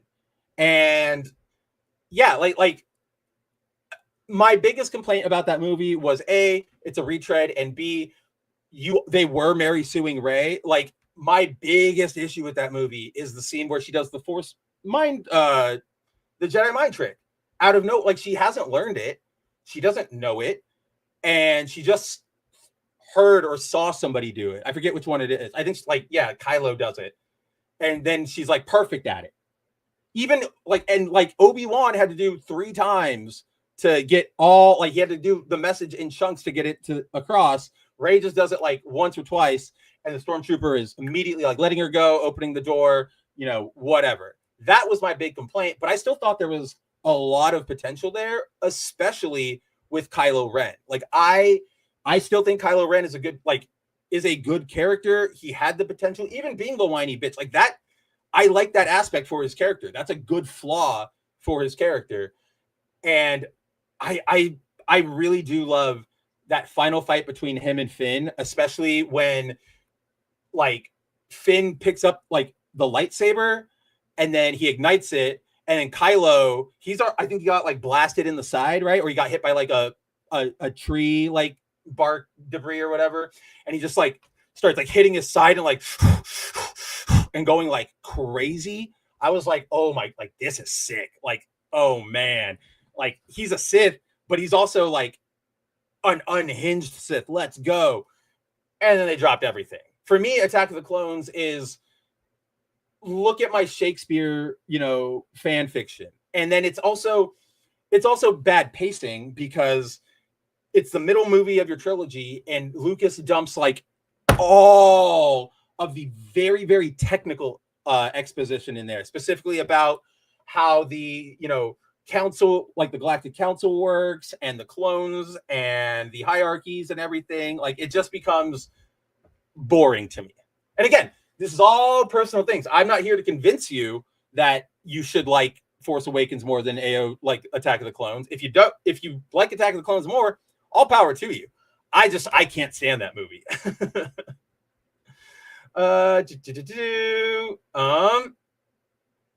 How, like, see, I hated the Yoda fight even back when I was like, what, 12, 14, whenever that movie came out. Like, you ruined the mystique of super, like, you're the guy. You should not be fighting, right? That was kind of cool. Yeah, Watto being like, what? Like, oh, what are we doing here? I can't believe it. Oh, man. Yeah, Zero is here. Zero says, man, this is unreal. She's finally out after years of Doomcog lying to people that she was leaving. Yeah, can we like just like take a moment to like at least like we don't have to hear that anymore. We don't have to hear every other week Kathleen's gone and get 400 videos about it, all citing Doomcock, who, like, I've talked to the guy as a person. He's nice, he's cool, he's funny. Come on, guy. Like, you're like Zero points out, the guy's been saying she's being gone like since I joined Bounding Into Comics back in like 2018. It's been a while. So yeah, at the very least, she's gone, or like that doesn't have to happen anymore.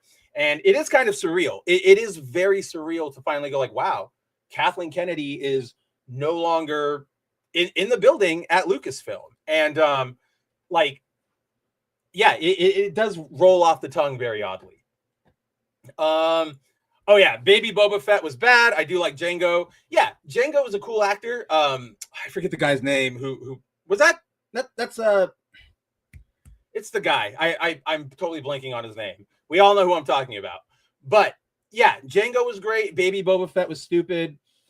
I always laugh to myself because I hate that moment where he runs out onto the battlefield amidst like the clone troopers are already coming in. So it was already Jedi versus, you know, bugs. And now you've got the clones like actively landing and deploying and all of this stuff. Baby Jang or Baby Boba like runs out and like grabs his like dad's severed head and like touches it to his head. I was always like, this is like, why would you do that? And I always thought it would be so funny if he like picks it up, taps the head, like taps it, and then like the head actually just like falls out of the helmet. Like that would have made me crack the hell up. No, I'm not giving excuses for Kathleen Kennedy. What I'm doing here is I'm trying to make sure that we're being intellectually honest. It is so easy to go, oh no, that sucked because it was woke. Oh, that sucked because Kathleen was on it. But that doesn't mean anything. We could say that forever. What does mean something is pointing out, this is what was good, this is where they failed, and how they failed. Because as much as we want to paint people like her or Todd Howard or Bob Iger as like, super villains, they are still at the end of the day like human people who I do not believe in my soul are going in, like they don't buy Star Wars to go, all right, I can't wait to fuck it up. They're trying it. They're not like, the tries aren't good. The end results are bad, but to me, it's the fat person in the gym philosophy that I've always talked about, which is, are you in the gym? Like, you might be fat and you might be in the gym, and you know what? I will never make fun of you. A lot of people will go like, man, fatty's at the gym, like go home. And it's like, no, you're trying, like you're putting in some effort. We're cool here. If you were to stop and, start complaining about everything and go like, everybody's so this or I'm so that, like I would go, yeah, you're being a piece of shit. I don't have anything behind you. So while I think Kathleen Kennedy is completely not right for the job and completely had the wrong lens on it, I can't fault her, for being like, let me rephrase that, because we can't fault her a lot. I still think, like I said, it's a combination of Disney buying and her not being right for the job that just led to this moment where even if she was trying her best, it was going to be bad because she was just not in that right mindset. And who knows, like, even as we'll get into it, she does have, some admitted, like, points that I agree on about her time at Lucasfilm. So like rarely will I ever completely write anybody off as, you're woke, you're stupid, like whatever, right? Like I'm not that intellectually stupid and I respect you guys out there, with like the watchers of this stream and the readers of Bounding Into Comics, way more than to just berate you guys with, agree with me because it's all bad. And then you guys look stupid when you go out in public because they go, why is it bad? And you just go, cause, right? So I will always call Kathleen Kennedy. I'll call anybody out on their bullshit whenever it arises, right? But I'm also not going to unfairly just harangue somebody. The Emperor. Okay, yeah, that's what you were talking about. But that storyline, at least, like, that storyline is bad. The EU one where like Palpatine makes a bunch of clones and like also Luke and tries to take over Luke. Like, it's bad. I would be lying though, Andrew, if I didn't say there's a small little affinity that I have for it because it's so comic booky, right? Like 90s clones, like mind transferring. What are we doing here, guys? Like, it's so pulp and so ridiculous that I can't help but at least be like, you have fun, little buddy. Let's see. Have the out of print 4K Skywalker Saga that was exclusive to Best Buy. Is that the one that's got like the big case and it's like the blue packaging and then it's the cover art is like the Tatooine desert? I have that one. I'm pretty sure I have that one. Someday, like I gave up after that set on trying to like buy new Star Wars or whatever, because they're always going to make newer and newer and newer editions. And I'm pirating at this point until you give me like, here is the collection where you have every cut, every version of these movies is here right now for you to watch, right? Like, just do that. Okay, that is true, Kenny. I'll tip my hat. I'll give my respect to the true hero of Star Wars, Dexter Jetster, right? Like, that's true. I should commit seppuku. I am bad, or like I'm stupid for that one. Yeah. Oh, thank you, Kenny. Yes, it was Tamora Morrison. I saw like the vague shape in my head, and I knew that like if I said it, I was gonna be like Tamara Mowry, and I'm like, no, that's sister. Zero. Yeah, it got to a point where it became a crying wolf situation. Well, you'll notice this, if you guys look back, across 2025, but more the latter half of it, with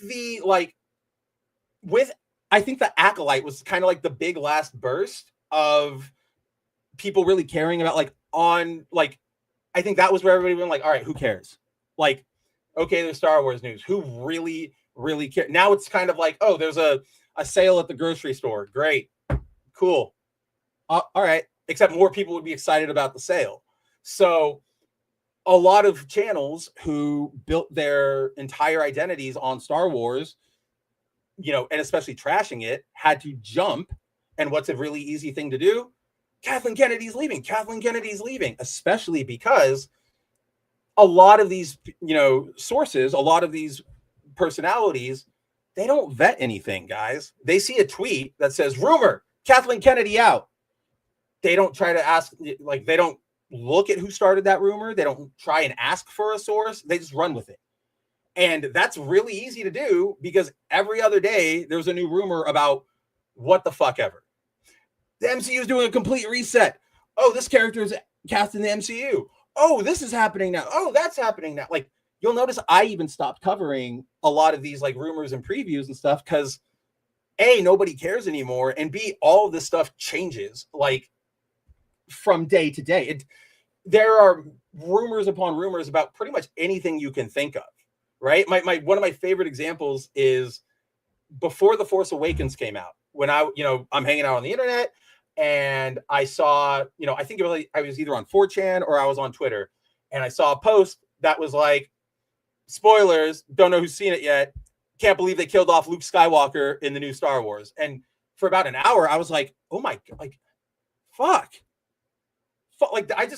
That's a huge spoiler. What the fuck?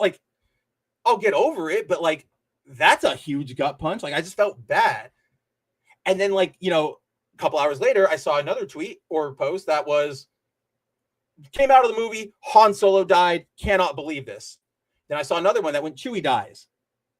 And I went, all right, at this point, everybody died. There's a rumor for everybody dying. I'm officially back at, ground zero, where I don't know anything about where this might be going.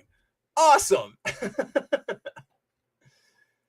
I read somewhere that she's going to remain with Disney or Lucasfilm as a producer, which, as long as the only thing she's handling is acquiring funds, fine. Well, she's not necessarily staying on. She is writing out, right? Because she is still the Star Wars Starfighter, the Gosling movie is still in development, and then the Grogu and the Mandalorian, that bullshit, that she's still attached, she's still producing those, and they're just going to let her stay on as a producer, even though she's not president anymore. And then she's out. And she's probably just going to go, I don't know, be a consultant somewhere. Yeah.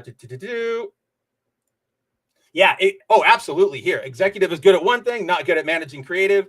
KK is like Lucas, fine if they are working with the team, not so much when in charge. Exactly. I think the biggest thing, the big criticism I would level at Kathleen, because I'm with you, Zippy, she is not innocent. She should have understood either, she goes in and she, gets a couple stumbles and fucks up. It's on her at that point to right the ship. She's in charge. So if she's saying this isn't going right, it's up to her to go, what do I do? Am I going in the wrong direction? Do we switch this up? That's her job.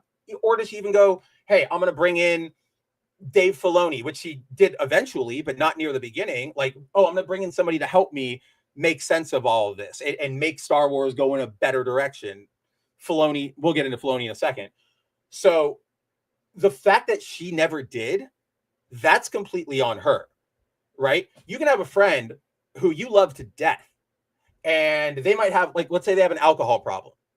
Okay, you tell them, or you try to let them know. You go, okay, hey man, that last party got a little out of control. Let's reel it back, and then he keeps doing it, and he keeps doing it, and you keep telling him. Eventually, you get to a point where you go, you need to do something here. Like, I can't be here to help you. And now we all rightfully go like, look, we want to hang out with Dave, but he is not taking any responsibility for his, alcoholism, and it sucks and it's affecting all of us. That's on you. And that's where, like, she should have long ago. I would have given her after the Force Awakens. There should have been a very pointed moment where Kathleen Kennedy went, I'm getting help, right? I'll be nice. While I would have preferred her in that moment to go like, I'm stepping down, like, I can't do this. We're all human. She wants to prove it. I'll be nice. I'll be generous, and I'll let her, like, save that face. But the fact that she didn't, and that she kept just operating as she was, that's completely on her. I'm never going to, like, that's a bad business move.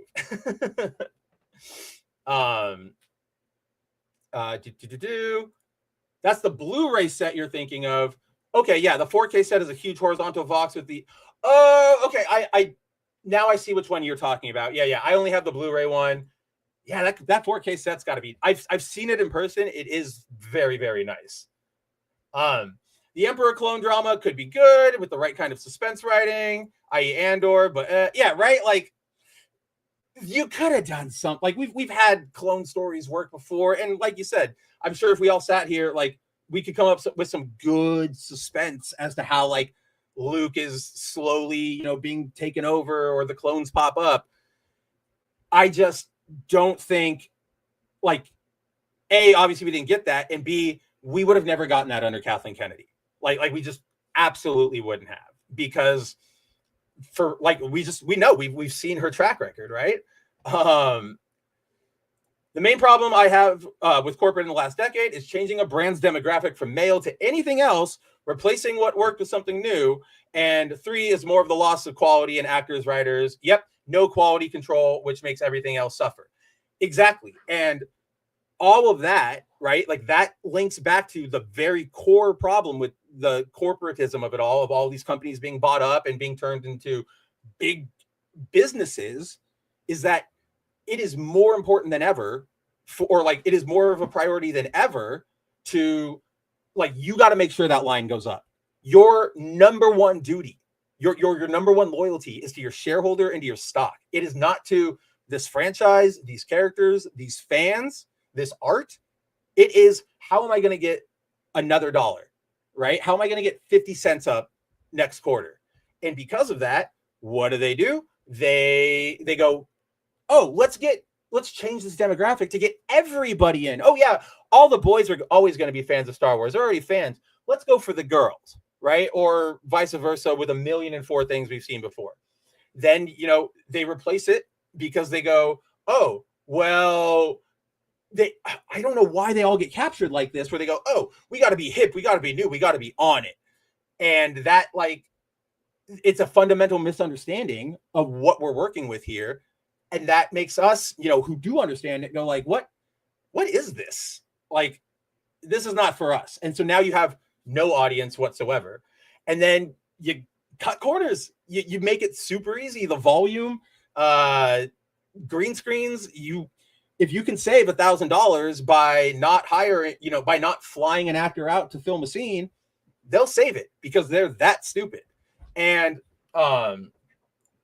that said, I did not hate. Oh, okay. Whoa. My really there was, I thought you just said you did not hate Ep8, but you're being specific about what you didn't like in Last Jedi. Whew, okay. Zippy, I was about to be like, man, I don't even know how to respond to that. I did not hate Episode 8, Jake Skywalker, because the dark side is like a drug that rots the mind. So Luke going hermit is okay, but they did not use it well. I actually agree with that really, really hard. I actually was really on board with the idea of, like, Luke, because what do we know from the original trilogy? When he goes to confront Vader on Bespin, Yoda's like, dude, you are not ready. Like, this is too early for you. You're jumping through this. And he goes, no, like, I'm going to go anyway. Then we go to Return of the Jedi, which is only about, like, a year or two, if that, not even 2. I think it's only like a year or so after the events of Empire, or even a couple months.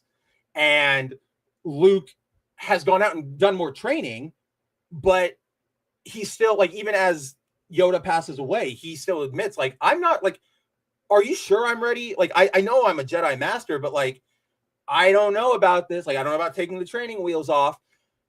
The idea, like, I can see it being a very good, realistic arc for Luke. You know, Empire's down, Vader and Palpatine are down. I'm the hero now. Like, the Jedi rest on me. Let's move forward. Young, inexperienced kid who's had all of this, like, you know, accolades and responsibility and heroism, like, thrown at him. I can see him not necessarily like letting it get to his head, like, and becoming a dick, but getting overwhelmed, right? Like, oh my, like, I did not expect, like, this was what it was all going to be. This is fucking hard. Like, this is way harder than just, you know, getting my hand cut off and realizing my dad was evil. Like, I'm trying to, like, replenish a planet from a seat. Like, this is crazy. And then, you know, I can see him getting disillusioned. Like, oh my God, like, I don't, everything I thought I knew about the Force, like, it's not real. Like, and then instead of being like, the Force is dumb, it's stupid, go away, you change that into, I'm not a good teacher. Like, I can't teach you. Like, I don't know what the fuck I'm doing. Like, I have learned that. I know I'm strong, but I cannot teach. And then, you know, episode 8 plays out. You know, even if you wanted to keep it pretty much the same, you have it play out, and Luke comes to realize, like, oh, I actually do know more about this than I thought. And instead of dying at the end of that fight with, like, Kylo, he, like, barely hangs on. And now he's, like, full, like, no more combat for Luke. Now he's, like, wise sage mode forever. Dark side is a hell of a drug. Yeah, I remember grinding my feet into his couch. No, it would be I remember grinding my feet into his like, what's that game, like the electro chessboard? I remember that. God, I love that show so much. Hell, you know what? Just a side recommendation that I will double down with, Hibiki. You should watch all the episodes of Kamen Rider Zets right now. There's a new episode tonight at, like, later. I don't remember the exact time. I get the YouTube notifications. But yes, I'm digging Zets. I'm digging Zets a lot. Hibiki says, wonder if Marvel Rivals has voice chat. It does. It has team chat with the people in your party, or if you're partied up, you can chat with them. Bingo, bingo, bingo. Executive class is out of touch and think a large install base of consumers means they won't lose momentum. Cars, electronics, guns, yeah, everything falls to the curse of new plus better. I mean, the easiest one that I always point out is cars, right? Like, oh, we can auto start it, and it's a fob, keyless activation, all this crap, and it's like, oh, this car breaks down in a second, and if I need to repair it, I have to undo the entire chassis because all of the wiring is interconnected. Whereas if my 2003 gas and key powered thing flops, I just got to, like, kick open the hood or just the light, like, bay. Like, it is really, to give it a slight political angle, it is very funny that, for the past few years, the conservative, or not conservative, because that's more like American centric, but, just generally in the world, the right leaning sort of, one of the right's messages or like marketing angles was, they, like Davos, the WEF, all the liberals, they want you to own nothing, be happy, live in a pod, eat bugs. And they're correct in calling that out. Like, credit where credit is due. That is something that the right-leaning people had a good eye on, like, don't do that to us. However, as we've seen with particularly Trump 2 right now, a lot of those, especially in the corporate arena, the ones who were all about that, who were bleeding, oh, don't, oh, you're going to live in the pod, you're going to eat the bugs. They're now trying to tell you, like, oh, you should do this because it'll give us more, it'll be better for business. We can make more profit this way. We can do this and that and this. And so it's just sort of sad that both sides, like, truly, this is a both sides thing, are both on that bent from different angles. Because, like, like on the left side, they want you to own nothing and be happy because you got to share it with everybody. Like everybody needs everything. On the right, they don't want you to own anything or be happy because that means you can pay a subscription and keep giving them money, right? Why sell you a video game one time for $60 when I can keep charging you $10, in perpetuity? So it is, and it sucks too, because like that's why I always like try to clarify, like I'm artist first more than like any political thing first, because it's so like, how do I come out and say like this is all bad? Or let me rephrase that. How do I come out and go like, I believe in making money. I believe in that capitalist system. Like that's the one that works. That's the one that makes the most sense. But can we also like not always make money the number one priority here? Like, are we okay with that? So like, where's the middle ground there? But you are completely latching on to like everything there, right? Which is why it's really important not like to watch and support and buy and play or whatever indie stuff, because not necessarily, I mean, it's great to support them, but also for us, for you, because that's where you're gonna find a lot of the building of experiences that we've all thought we would be going towards. You know what I mean? Absolutely, Andrew. That's why I say screw them all. No politician is trustworthy. I think I was maybe talking to you about this because it's just like, I find it eternally insane, everyone, when somebody is a genuine like fan of a politician. Like, okay, you can like a politician. Okay, you voted for him, sure. But when you have like, again, whether it's like a Biden shirt or an Obama shirt or a Trump shirt or the hat or whatever, like when you're all like, that's your thing. I don't know, man. Like here's Amazing Spider-Man #1. Please get any other hot, like I'm going to help you here. Yeah. Oh yeah. Original trilogy saber fights are bad, limited by budget. Wire work kung fu was not at a high level back then. I kind of like in the original trilogy that it's a little more reserved, because the only real lightsaber fights you see are between Luke and Vader. And I can believe like Luke being, a little naive, a little experienced. And then Vader, he's like, I've always thought this, but like Vader's like the Kenner action figures at this point, right? Like he can only like move his arms up and down and his legs like up and down, can't bend, no joints, no knees, no elbows because of the damn lava. Yep, Kenny, I got my Camry new in 2017. It has the key with a fob and no auto start. Have to turn the ignition still. Boom. I would be fine with that. As long as I have to spark it to make it like go, that I trust more than hopefully the Wi-Fi signals are good, or hopefully there hasn't been an update that like causes an issue or whatever. Like it's such a small, like, I know it's hyperbolic, but the idea of like, oh shit, I'm stuck in the snow. I need to, get out of my car. And I try to open it and it's all locked down because of like an app error, or I don't have Wi-Fi service or something. Like, I refuse to die in such a dumb way. Like, I refuse to die in such a dumb way. Oh no, right. Hates the individual as much as the uni party is real. Hail Hydra, dude. Just like regardless of where you guys stand, just to sort of put a stamp on that, I saw a video. I don't know what they're doing, what they're promoting or working on, but Howard Lutnick of the Trump cabinet was like Chuck Schumer, the Dem leader, was hanging out with him and like at an event, like promoting something. And then like a reporter came up and was trying to ask Schumer, like, why, like, what are you doing here? Like, why are you working? And he was just like, oh, we're not doing that. That's not what this is about today. And it's just like, you absolute cuck, right? Like you suck so hard. Well, okay, Kenny, imagine these corporate gangsters trying to get people to pay for a new level of ET in 1982 when all he did was fall down a hole. I mean, yes, I know you're okay. So you're talking about the video game. I know you are, which is like, we do kind of get that nowadays. But then it reminds me of, they kind of did that with like the walkie-talkie edition. And then they went, oh, wait, never mind. Here's the normal editions again. Like, Star Wars is the worst. Like, they started it, like 100% started that.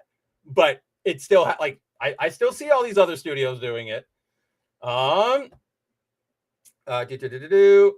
Yep, competition is poison to centralization. always, every single time. The pacing and setting of the saber fights in Empire and Jedi or Return of the Jedi is still great. Ep 1 and Return of the Sith is great too, though too. I love Duel of the Fates. I love, the battle on Mustafar. My favorite actual like lightsaber moment is actually from episode 1, and it's not a fight. It's in the very beginning when the Trade Federation like traps Qui-Gon and Obi-Wan, and like Obi-Wan's like immediate reaction is like a lightsaber and like tries to start cutting, but it's not it's like, oh, it's resistant, like it can't cut all the way through. I'm like, that's Star Wars. Like, Lucas, you boring kind of genius. Like, that's the kind of shit I'm here for. That's what I want. Yeah, E.T. the game, the movie is my fave of all time, along with Jaws. What about King Kong, the movie, the game, which is, I don't know if you guys remember this, but back in the 360 era, they made a King Kong game after the Peter Jackson movie, and it was like the original walking simulator. Like, it's kind of just like quick time events and push the stick. It's really bad. But so on this talk of centralization and hating the art and the individualism, let's get to where was it? I want to highlight the thing I was talking about where I was like, all right, Kennedy, you have something there. Like, I can't disagree with you, which is let's see. Is it right here? No, it is producing. People asked us.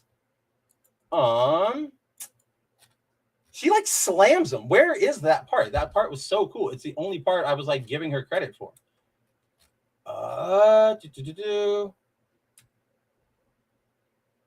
That's what it is. Okay, so in the interview, she at one point, like I think I touched on it, but she gets asked like, what were the highs of running Lucasfilm and what were the lows of running Lucasfilm? And she goes, the highs, obviously, just being involved in Star Wars, being able to be in that universe, talk to people.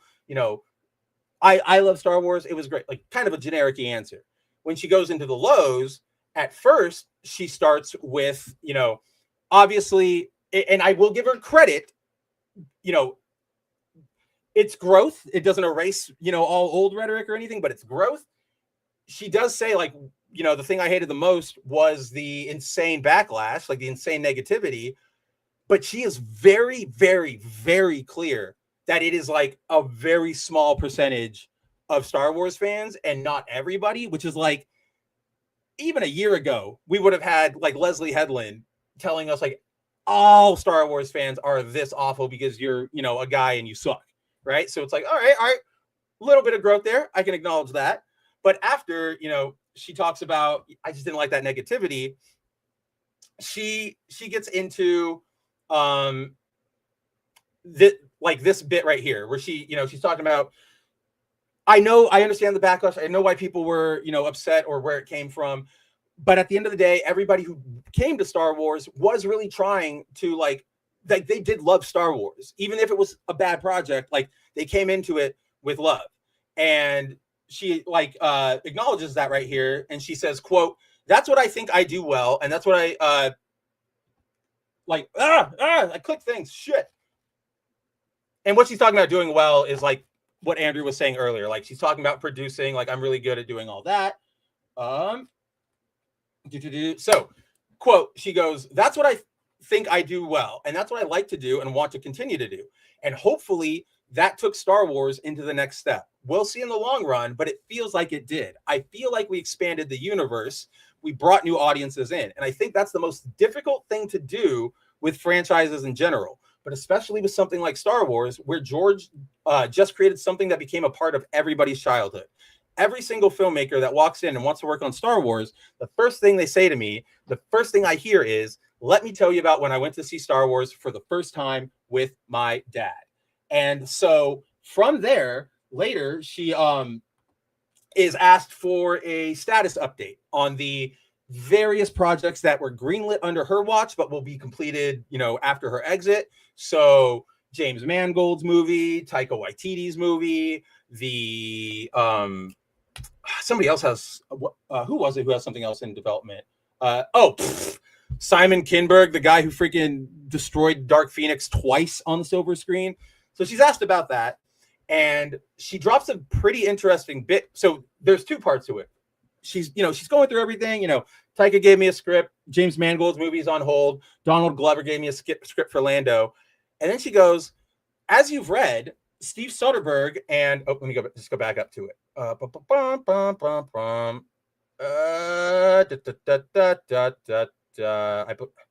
Where are we? Oh yeah, there we go. Quote, and as you have read, Steve Soderbergh and Adam Driver turned in a script written by Scott Burns. It was just great. Anything's a possibility if somebody's willing to take a risk. I remember when I came into this job, the first thing Bob Iger said to me was, quote, be bold. I've always liked that because I think you have to be bold and you have to be willing to take risks with people and with ideas. Otherwise, you are just doing the same thing. Right now, we're in an era where companies are so risk averse, and I get it. I hear all the conversations. They've got Wall Street to please, and I get it. But I also believe that's what contributes to things disappearing ultimately. I just think you have to take those chances. Everything I just reeled off to you is taking a bit of a chance because none of those filmmakers are just walking in trying to do the same old, same old. I'm excited by that, but the studio's nervous about that. And that's kind of where it sits at the moment. So first, the first thing to address is, I'm sure we all have heard about the Hunt for Ben Solo film. I've been wondering all day how that was going to sound when I said it out loud. Not bad, but it was going to be, Adam Driver said it was like the coolest script he had ever worked on. He was super excited about it. Coming from Steven Soderbergh, who he worked on Logan Lucky with, really good actor, really good director. Took it to Lucasfilm. Everybody at Lucasfilm went, great. Took it to Kathleen Kennedy. Kathleen Kennedy said, this is awesome. Go for it. Took it, through the channels over at Disney, and they were like, this is good. All right, yep. Got to Bob Iger, who is the CEO of Disney, and then Alan Bergman, who is the Walt Disney Company, like CEO, like the studio entity, and then like the overall entity. And they both went, why is Ben alive? Because that's what the plot was. The plot was through some way that they haven't, told us yet or revealed. Ben would have come back temporarily to take care of some, loose ends, unfinished business. Iger and Bergman heard the pitch and they went, how is he alive? We're not doing that. And they just at the top, they went, no. So it's interesting to me that Kennedy's going, well, it could still happen, because you know what that shows? To me, this is more of what we were talking about with Galaxy's Edge, where they're finally letting in original trilogy characters. That feels like, oh, we're recognizing what the fans actually want now in this new era. And if fans really do want that Ben Solo movie, maybe we give them that instead of a Taika film or something, right? So it's just very interesting that it does seem like there is a change coming with Kathleen's exit. And while initially it looks like we could be having something cool, right? Like everything Kathleen said there was more inspiring than I think I've heard from her in the last 14. It's what really my final fear here, and this is something like I've been trying to get to, and look at that. It all worked out naturally that it's going to come up right up here at the end, is even though Kathleen is gone now, right? We still have Dave Filoni to contend with. And the problem here, right? I you know what? Lin-Wen Berman or Brennan, I'm sure you're fine. I actually have you're good. You're probably going to be a great, finance person. I genuinely kind of want to believe that. But Filoni, not only have we seen his writing style and, what he wants to do with Star Wars in everything from Ahsoka to Rebels to Mandalorian, right? Which is make everything a little more safe and pop culture focused, right? With, Sabine can use the Force now, even though all the writers on Rebels were like, we are never going to make Sabine a Jedi. But that's a big character who gets a big moment. And let me see if I can pull it up, the source.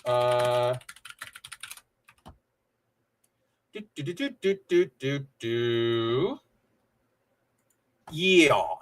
So with that, there was another article about the whole shakeup from not from Netflix, from how did I only I copied one letter. I copied N. My subconscious is racist. But of course it is. Well, anyway, over here at the Wrap, there's another deep dive into what Kennedy's exit actually means, and there's a very interesting note that, according to like an insider who works over at Lucasfilm, is involved in Star Wars, Filoni did not like Andor, and specifically, Filoni apparently didn't like Andor because there were not characters that you could recognize like at every moment. Like Filoni, that like, if there's even a spark of truth to that, the fact that Filoni is one of those people who's like, I want the seal clapping, and the seal clapping should be the point. Dear God, like seriously? That's not a good direction for us, right? Like think of all of the joke, like, scripts or takes or whatever that people have been making about Avengers Doomsday with its cast, where it's like, I even say it, where like Doomsday is just going to be 3 hours of roll call. Like, hi, I'm Steve Rogers. Hi, I'm Janet Van Dyne. Hi, I'm, like it's going to be that because there's so many people. It feels like that's what Filoni wants for Star Wars. He wants all of us to go like, oh, it's Luke. Oh, it's, Zeb. It's blah, blah, blah, blah, blah. And that's not a good way to lead, and not a good way to that's not a good creative direction. It gets you a minute, like a burst of excitement on social media where people go, oh, look, it's, it's Glup Shitto. It won't translate into toys. It won't translate into, people recommending your show because they go, yeah, it's got cameos, but nothing else to it. Andor, people liked Andor because that was very much Tony Gilroy going like, I have a story. I'm in this world. I want to like engage with this world. Fuck out of here with your lightsabers and all that nonsense. And like, there was another world out there where Filoni helped too much on Andor, and like every episode ends with, oh, hi, I'm the little baby Leia. Nice to meet you. And everybody can go, oh, and it's just, like just awful.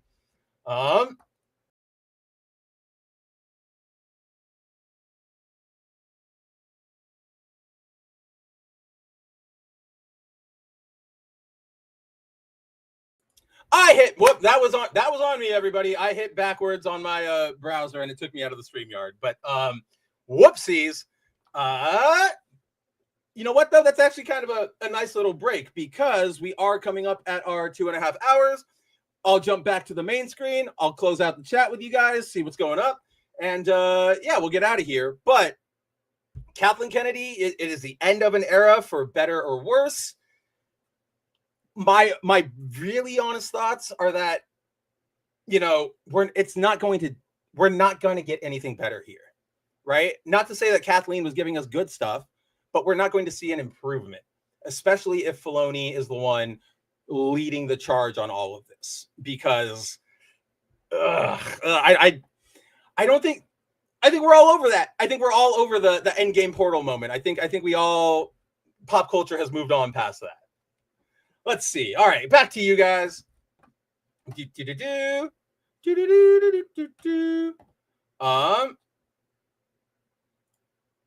yeah, no, that's what I mean, Zippy. Like, yeah, he could cut through the door. It was just with the blast shields down. Yeah, no, that's what I mean. Like, that felt realistic. Like, you have your lightsaber, but it's not the magic wand. It's not Harry Potter. You're not just gonna go like woohoo and everything is good. I liked seeing him like, oh, we gotta like slash through this. Like, I really, really like that.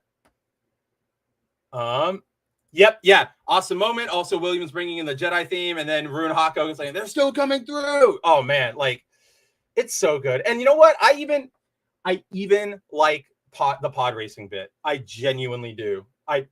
Maybe I was like the right kid age for that to hit and like imprint on my brain, but I love that damn pod racing bit. Yeah, Punk, I don't know if you're here anymore. I know you bounced, but absolutely. If you share it around in the Discord, I only ask for it direct here because, again, YouTube, it has to be me or Andrew or, one of the other mods who are around to drop it. yeah, if the things she produces going forward are all broken messes, we know she's influencing the creative side. Like, that's going to be the big question here, right? Because now, without being in a position of like presidency, other people have to allow her in to be a producer. She can't just go like, okay, I'm going to be on this, or like I'm on this by default. And I just, again, even for all the grace I am giving Kathleen Kennedy, I don't have confidence in her meeting where we are right now in terms of entertainment, in terms of media, in terms of fan relations with this stuff. To me, I would imagine a good next act for her would be something of a curator for like a big like the Kennedy Center, like one of those like levels, or a like a financier, like Andrew was saying, like, help get that money and then get that onto projects. I think she'd be great at that. I'm with you, Zip. No more creative for right now. Like, at least for right now, take a step away. Yep, brought in new that I was laughing at that when I was reading that part of her quote. Like, it brought in new audiences, and then but what happened to the rest of them? And it really got to a point. I think now they're aware that they can't pull this bullshit anymore, but it really got to a point where they were taking us for granted, right? They would go, "Oh, Spencer, you like Spider-Man, you like Star Wars, you like Batman, whatever. You are going to buy this no matter what. I don't care. I don't need to advertise to you. I don't need to appeal to you. You're already here." And it's like, okay, maybe you're right, but also fuck you for like if that's how you're going to view me, then piss off. Like, you're not obliged to my business. For 10 years of failed new for new sake, everything is finally getting them to, I know, right? Like 10, 14 years, whatever, how long, like it should not have gotten to this point. I genuinely want to see the books, because I got to see like some omniscient value indicator for like what the brand was worth before you guys took it over and what happened afterwards. Because it can't be, shout out, even though I hate the show, shout out to Leslie Headland, the creator of The Acolyte.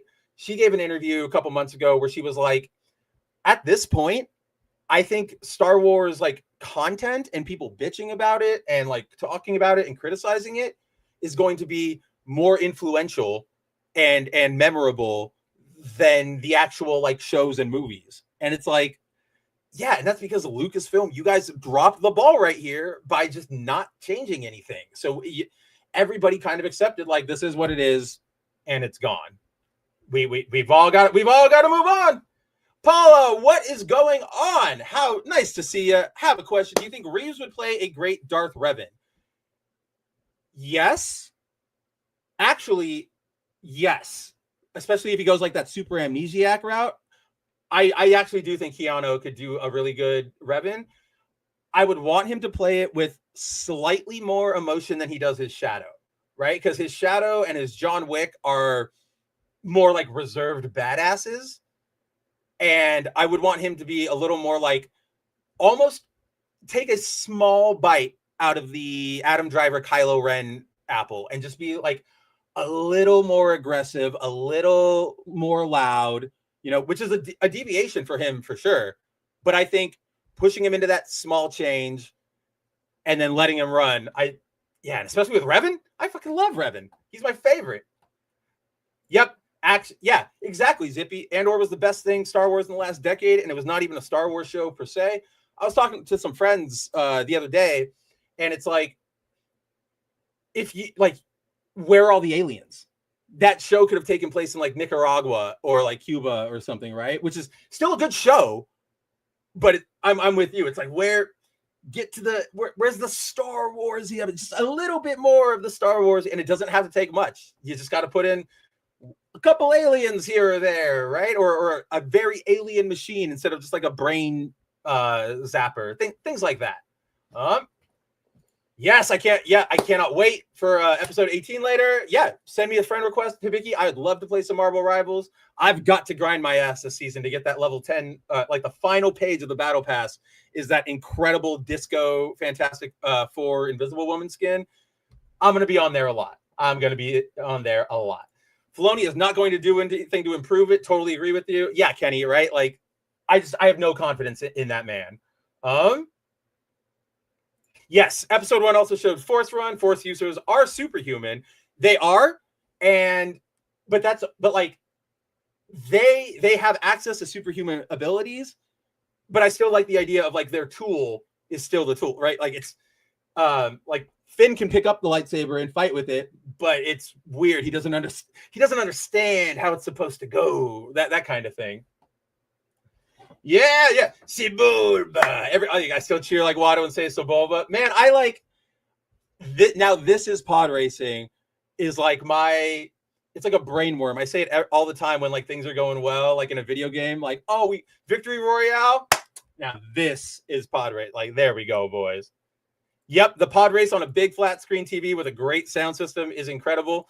I will say one of the most like broken up guy things moments I've ever been in my life was back in 2020 after my like long-term girlfriend of like 4 or 5 years. She had dumped me. I'd lost my job because of COVID. We were in lockdown or whatever. I'm alone in my apartment with my dogs. I have a giant flat screen that I like it's my TV, and I put that on and I just like watched that like alone, like locked down, and I was like, this rules. And then when it ended, I went like, it does rule, but I gotta remember that things can rule more than this because this could be dangerous for me. Luke drinking green milk. Luke eat a Snickers. Yeah, why you become a homeless bum and you're hungry? Oh man, that would be someday. I really hope. Well, I mean, I don't know how much longer Mark Hamill has on this planet, but like someday they got to do a commercial like that where they completely poke fun at, like, he hates it too. He hates what they did with Luke.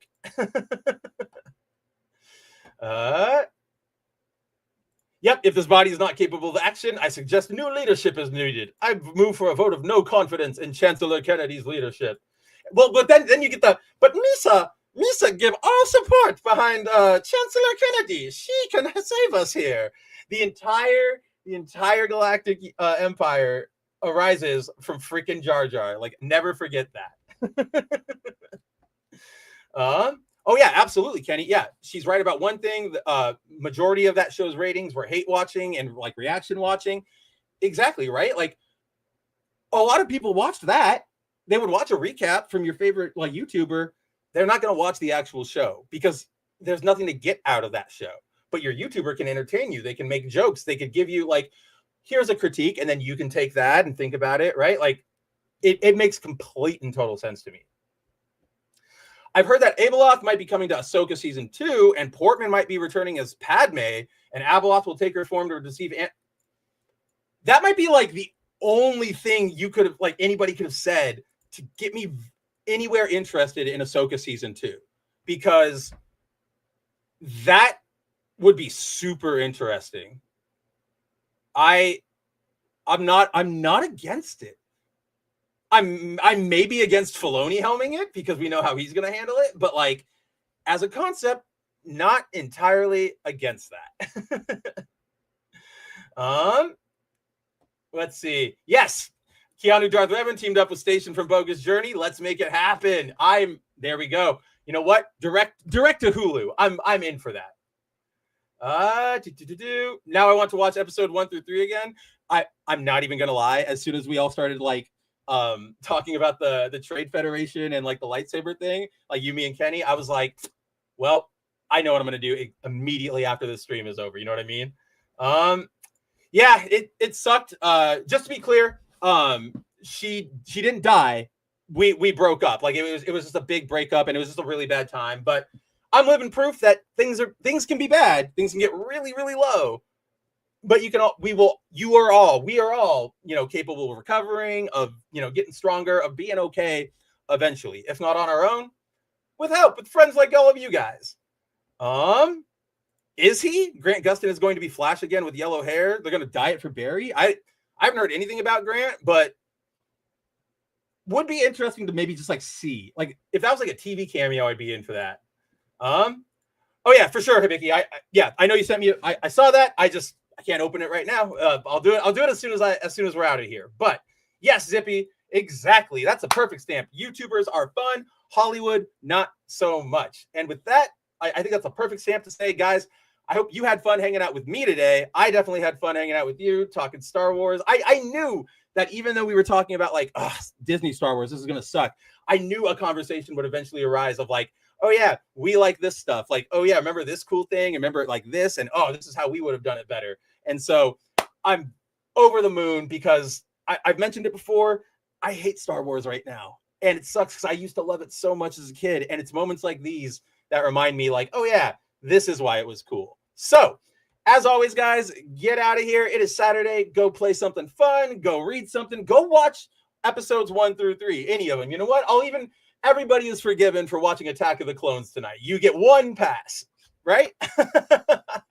But until then, yes, thank you to everybody who was hanging out with me live, from Kenny to Zippy to Hibiki to Shinkai to Andrew to Zero to Paula there at the end to, did I say Kenny? I think I said Kenny. Kenny and Zippy.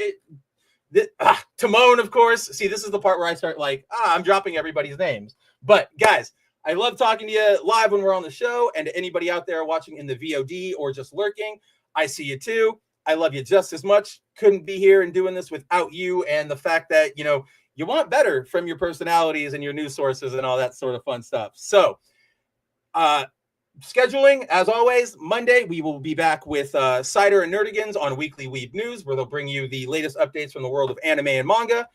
Tuesday, Wednesday, Thursday, I'm right back here for Mav Streams. Same time, same bat channel. Don't know what we're going to play yet.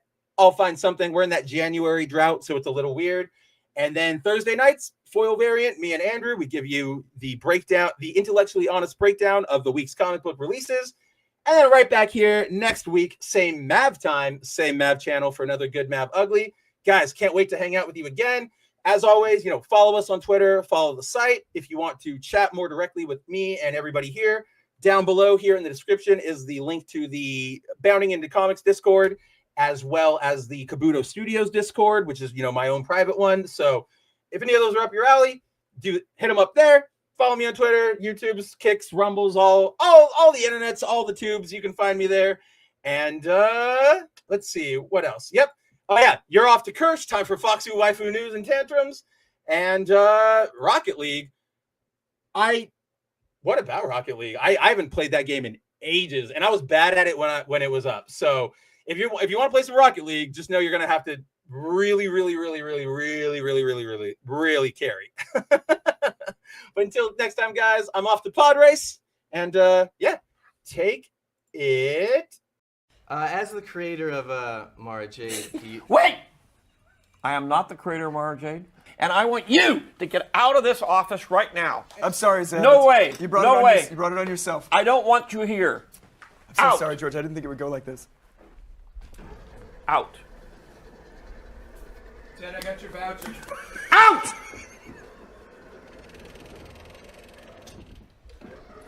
There. I'm sorry about that. I'm so sorry. We'll have him like burned and we'll I don't execute even him know and who burned. that guy is.